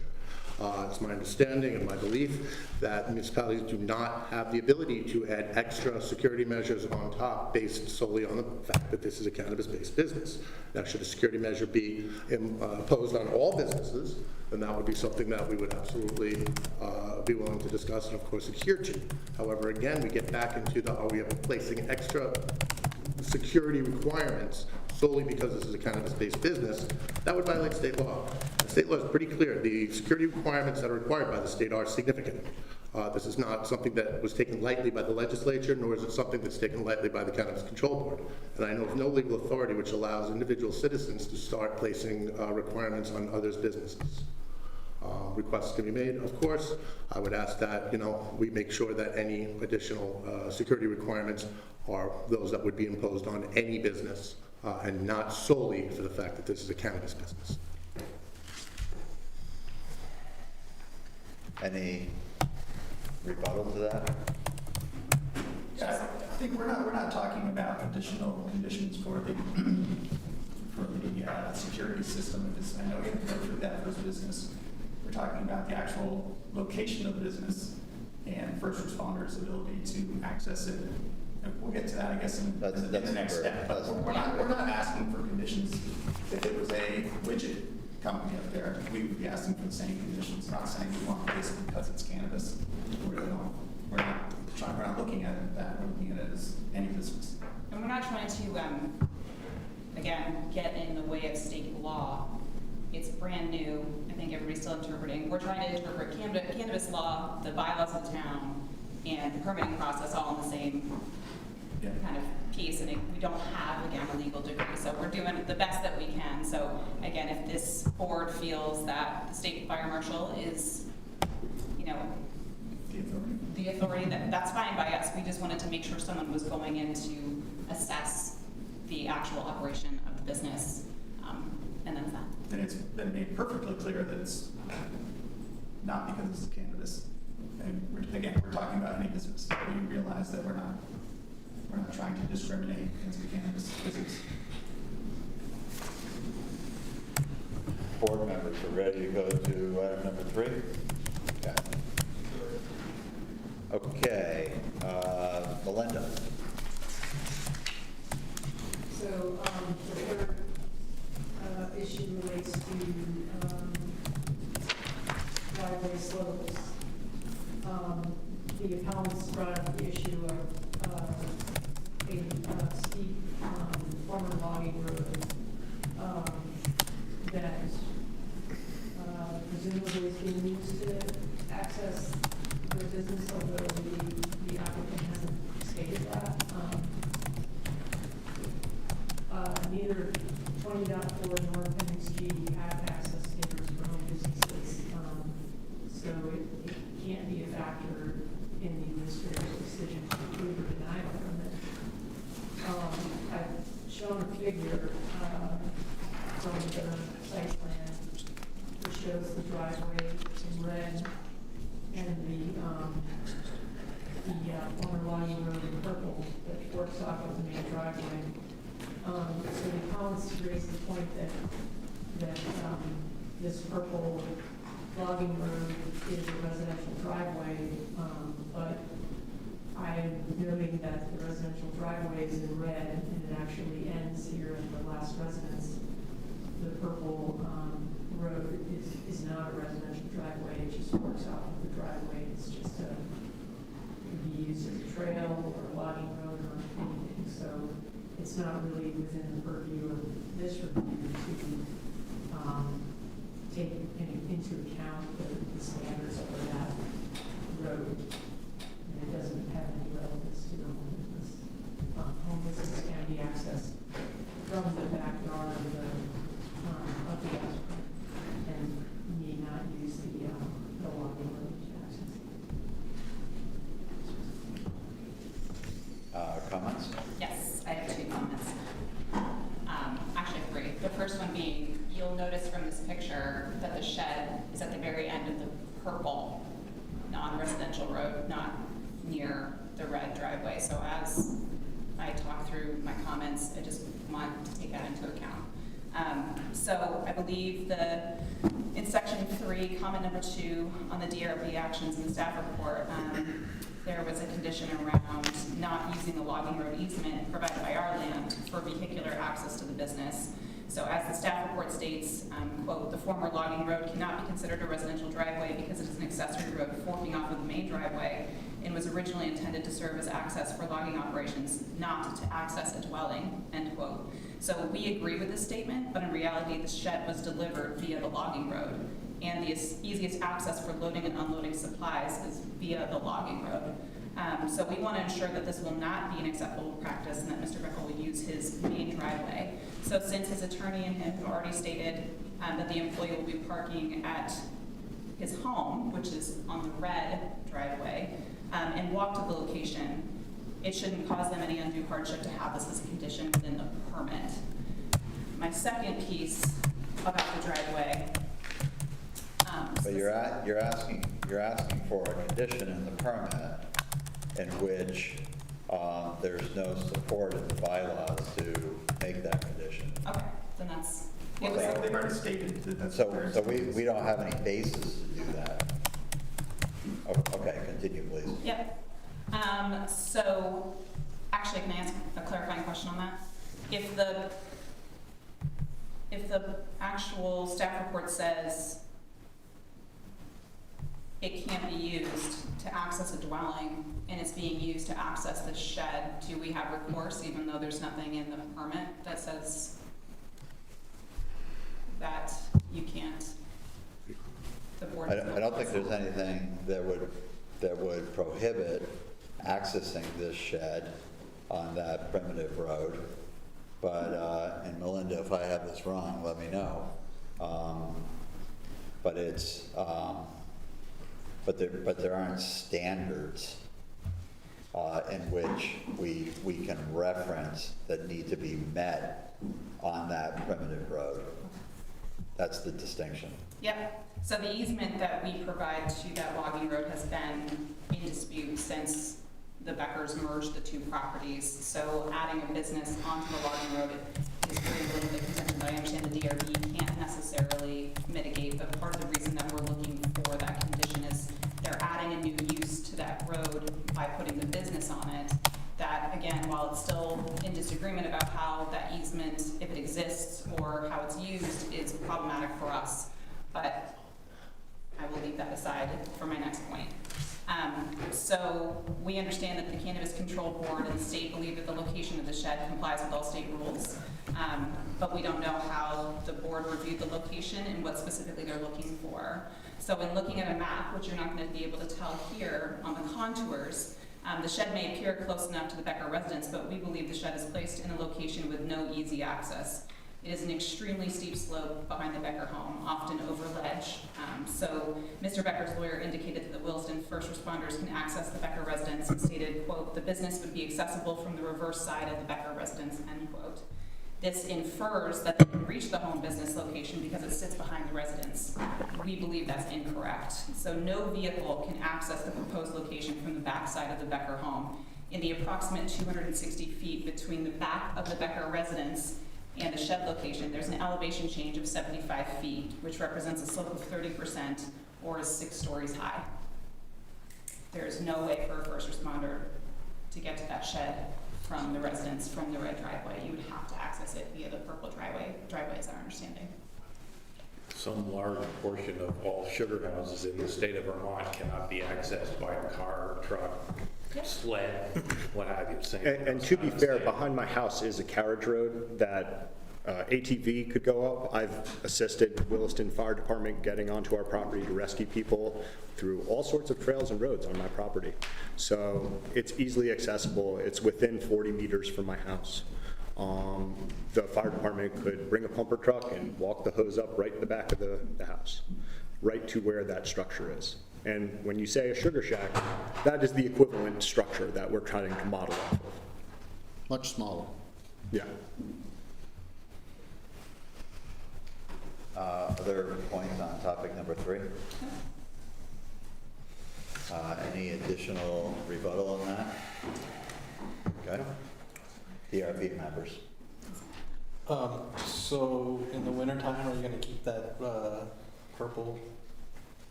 permanent? We don't customarily plow that anyway. It's a logging road that goes quite far back into the entirety of my property and then loops back around. It would be astronomical to plow.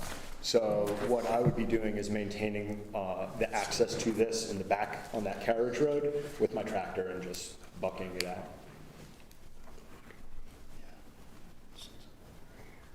Other questions? The carriage road is the trail that you're talking about, or not the?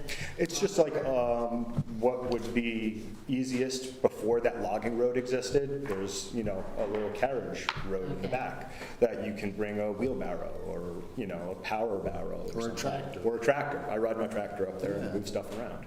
So it's wide enough for that, but it's not a proper road, but it would have been fine for a horse and buggy or something. It's very accessible. Yeah. One more question. Does your shed have electricity to it, I'm assuming, or are you running a generator? No, if we do go and through this process, we would have electricity, which would be permitted, and it would be an appropriate power source. But since we didn't get to that point of getting utilities in and that type of stuff, power is really the only utility that we would need to bring into it. Larry can use my bathroom.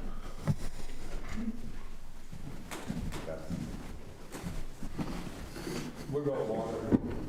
Water, we have like a little, how big is the gallon? It's a 275-gallon freshwater tank that we're going to keep beside the unit, and then we have a 150-gallon wastewater tank underneath that we would take like an RV and pick it up because it's on wheels and bring it and get rid of it and bring it back and set it underneath.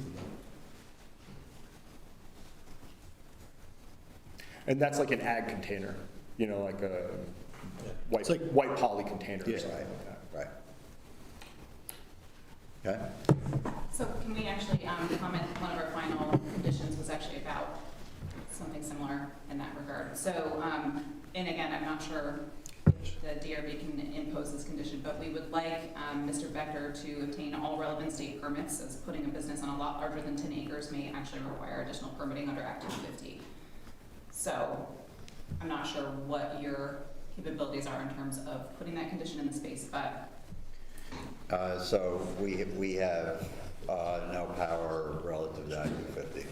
okay. And us putting that condition on doesn't change the need for them to get it. Right. Right, they have to do it anyways. They have to do it anyway. It's out of our purview. But that's the thing, we've seen no indication that they intend to. They said they've gotten all relevant state permits, but nobody has told us what those are. It should be a WW permit because they're adding an employee. It should be, well, you scoff, but. I'm saying, no, we're not required to review of the status of any Okay, applications so or permits. I'll ask Act 250 for jurisdictional opinion. It is up to the applicant to know, and if they don't know, to I'm sure the attorney knows. research what those requirements are for the permits. Yes, I don't question that they know. I just haven't. And if they don't, they have to find it out. Okay. But it's nothing that we can influence. Yeah, I understand. Okay. Worth asking, just because we haven't seen any indication of what. It's a good question. It's not something we can control. Anything else on your list? No, those were other conditions. Okay.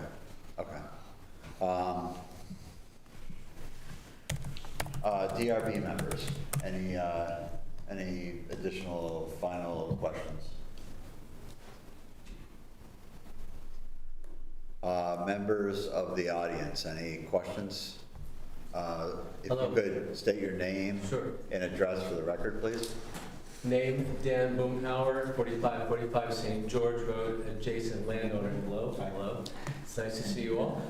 My concern and question is just in regards how you feel you can keep a business up there on the hill secure when people are meandering through our property and the trail. Is there a concern about that for anybody? So I think that the nature of your property, and because of the way that it is intermingled with the Sucker Brook, is fundamentally different than our property. There is a distinct road that separates our property from Sucker Brook. So with respect to public access, the Meads are very vocal about moving people off of the road and making sure that people are not parking for the Sucker Brook. So there's an active practice of moving people off of our road. I have dogs that are very vocal in terms of going all over our property and making sure that people aren't there that are not supposed to be. And with respect to security, we're following all the requirements that are absolutely put forward by the board. To your point, there's live video monitoring that goes to our phones at all time. If there's motion, a little bird, my dog running past, or something weird, we get a trigger on our phone. But to your point, you have people walking through your property, right? All the time. All the time, because the trail goes through your property. Right. Or Also, it's like next to it, sort of. Also, our property, we did not put up no trespassing signs. Correct. People have permission to walk our property. Yeah. But I don't want to feel like there's any responsibility for that. Correct. So we have about 50 no trespassing signs on our property because it's actively hunted and maintained. So I want to make sure that people are not wandering on there, and for people that are investing the time and effort into my property to turn it into a haven for deer to come through in a healthy environment, that it is respected. And I have to make phone calls all the time. I get phone calls all the time. So with respect to posting, we're pretty active. And I also feel like there are sheds in the wood, and we don't have signage, right? Nothing is going to be obvious about what's going inside this shed in the woods. So I tend to defer to the good nature of Vermonters that they're not just busting into my shed next to my house with my dogs and people in the yard during the day. And if something were to happen, then we would call the police. And they would come and park in my yard and walk up the carriage road, and they would deal with it. That would be how I would deal with it. Okay. Yeah. Second point of question, if I could, was you were talking about Carriage Road, and I believe Steve Bartlett was the person who owned the property. Steve did own Bartlett. And he did put an incredible amount of work into making that a more accessible road, so it's more of lots of people can get up. Carriage Road seems like a misnomer. Well, the carriage road, what I'm calling the carriage road is like what the original inhabitants of that property, and I think even before the Leclercs, because it was farmland before them, right? There is an access road that when I scrape it all down, there's stone, there's stuff that's there that we're using in order to access that shed. Steve must have put in 5,000 dump trucks of stone up there.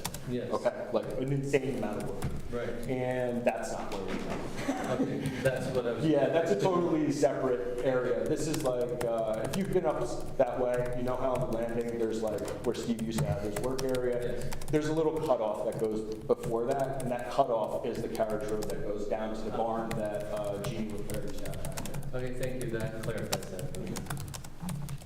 Okay, thank you. Any other questions from the audience? Any questions from people participating in Zoom? Okay, thank you. Okay, any final comments before I close this? Thank you, Jim. Okay,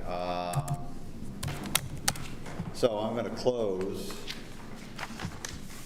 get the right number, APP 23-02 at 8:53.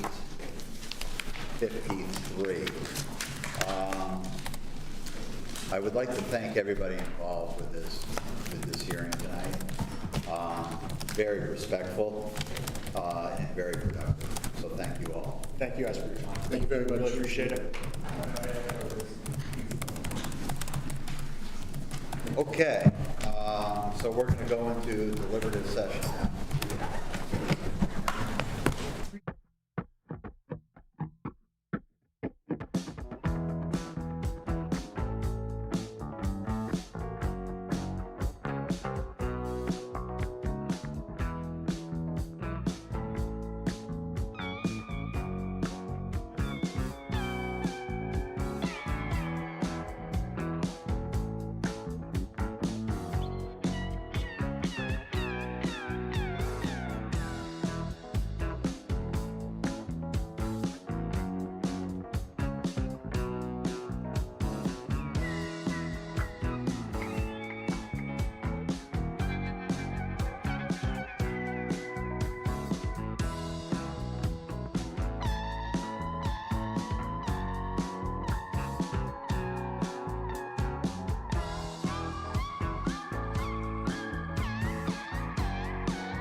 Recording in progress.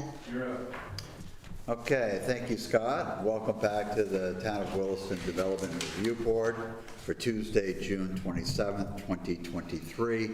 It is 9:30.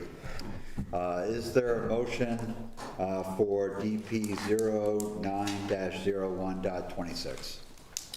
Yes, as authorized by WDB 6.6.3, I, John Hemmelgarn, move that the Williston Development Review Board, having reviewed the application submitted and all accompanying materials, including the recommendations of the town's staff and the advisory board required to comment on this application by the Williston Development bylaw, and having heard and duly considered the testimony presented at the public hearing of June 27th, 2023, accept the findings of fact and conclusions of law for DP 09-01.26 and approve this discretionary permit subject to the conditions of approval above.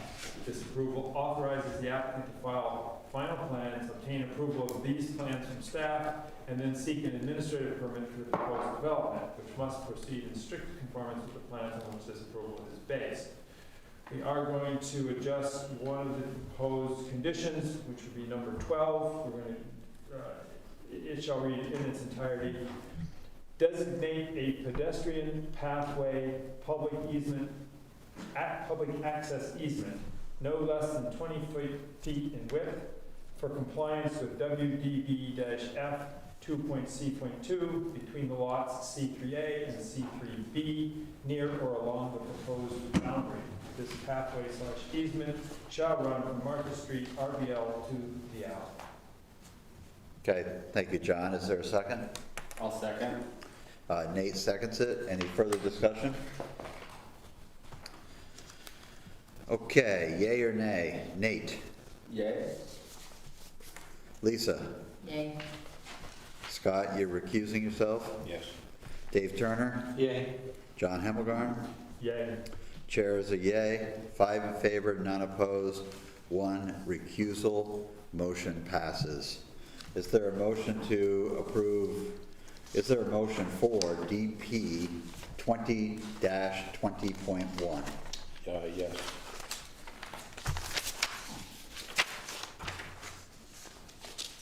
Okay, so, let's make sure, DP 20-20.1. Okay, as authorized by WDB 6.6.3, I, Scott Riley, move that the Williston Development Review Board, having reviewed the application submitted and all accompanying materials, including the recommendations of the town staff and the advisory boards required to comment on this application by the Williston Development bylaw, and having heard and duly considered the testimony presented at the public hearing of June 27, 2023, accept the findings of fact and conclusions of law for DP 20-20.1, and approve this discretionary permit subject to the conditions of approval above. This approval authorizes the applicant to file final plans, obtain approval of these plans from staff, and then seek an administrative permit for the proposed development, which must proceed in strict conformance with the plans on which this approval is based.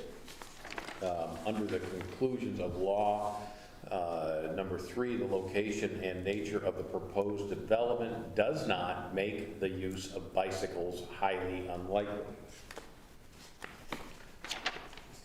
Under conditions of approval, 6B, we will be, so at final plans, the applicant should provide an updated lighting plan that demonstrates compliance with WDB 24. Specifically, a note should be added to the lighting plan regarding lighting timing to demonstrate compliance with WDB 24.5.4 and the total lumens per acre. We are also adding 8B.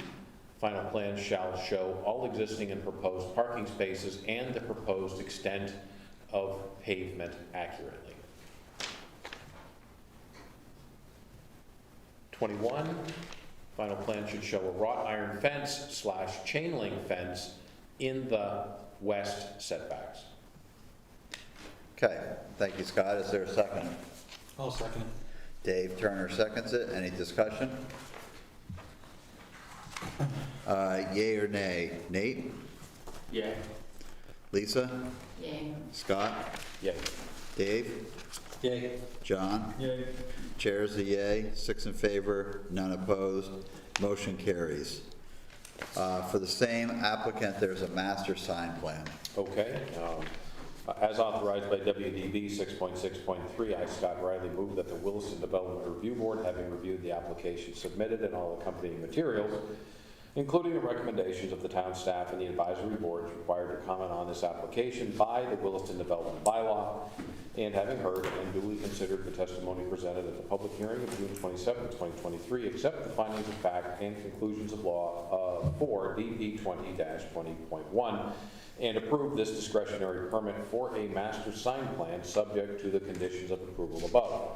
This approval authorizes the applicant to submit final plans, obtain approval of these plans from staff, and then seek administrative sign permits, quote unquote, which must proceed in strict conformance with the plans on which this approval is based. Thank you, Scott. Is there a second? Second. Thank you, John. Any discussion? Yes, sorry. In the first one that you read, Scott. Yep. I believe the applicant just wanted the option of a fence. Did we just require them to put a fence in? So we just permitted it. But we did say final plans should show it, right? Does that? Final, yeah, if they don't put it in, then it wouldn't, so we just permitted it. Okay, so they I guess they don't, if they don't do it, then it doesn't need to show up. Got it. Okay. Everybody agree with that? Yeah, and the plans say, As built. like future fence. Okay. And so I agree with what you said. Certainly the testimony that. Yeah, and the plans confirm that, the way there was a note on it. So we permitted it, they don't actually have to build it if they don't want to. Got it. Right. Okay, so we're on the master sign plan. We have a motion that was read. We have a second. We were in any discussion. Nate, you brought that forth. Any other discussion? Okay, so we're voting on the master sign plan. Yay or nay? Nate? Yay. Lisa? Yay. Scott? Yay. Dave? Yay. John? Yay. Chairs, yay. 6 in favor, none opposed. Okay, APP 23-02, is there a motion? Yes. As authorized by WDB 5.4.6, I, David Turner, move the Williston Development Review Board, having reviewed the appeal of the administrator's decision, all of the accompanying materials, and having heard and duly considered testimony presented at the public hearing of June 27, 2023, accept the findings of fact and conclusions of law that Act 23-02, an appeal of the issuance of the administrative permit, and uphold the decision of the administrator to issue AP 23-0181 with the following conclusions of law. The proposed home business is a residential use and is therefore is an allowed use of the agricultural residential zoning district. The proposed home business complies with the applicable standards in the WDB 20.4 in Appendix G. 3, the access standards for residential driveways are not applicable to the proposed home business. Great, thank you, Dave. Is there a second? I'll second. Lisa seconds it. Any further discussion? Yay or nay? Nate? Yay. Lisa? Yay. Scott? Yay. Dave? Yay. John? Yay. Chair's a yay, 6 in favor, none opposed, motion carries. Is there a motion to approve the minutes of June 13th? Sure. I move that we approve the minutes of 13th as drafted. Thank you, John. Is there a second? Second. Scott, thank you. Second. Is there any discussion? Hearing none, yay or nay? Nate? Yay. Lisa? Yay. Scott? Yay. Dave? Yay. John? Yay. Chair's a yay. 6 in favor, none opposed. Meeting minutes are approved. is there anything else to bring forth, or would somebody like to make a motion to adjourn? Make a motion to adjourn. Okay, all in favor? Aye. Thank you, everybody.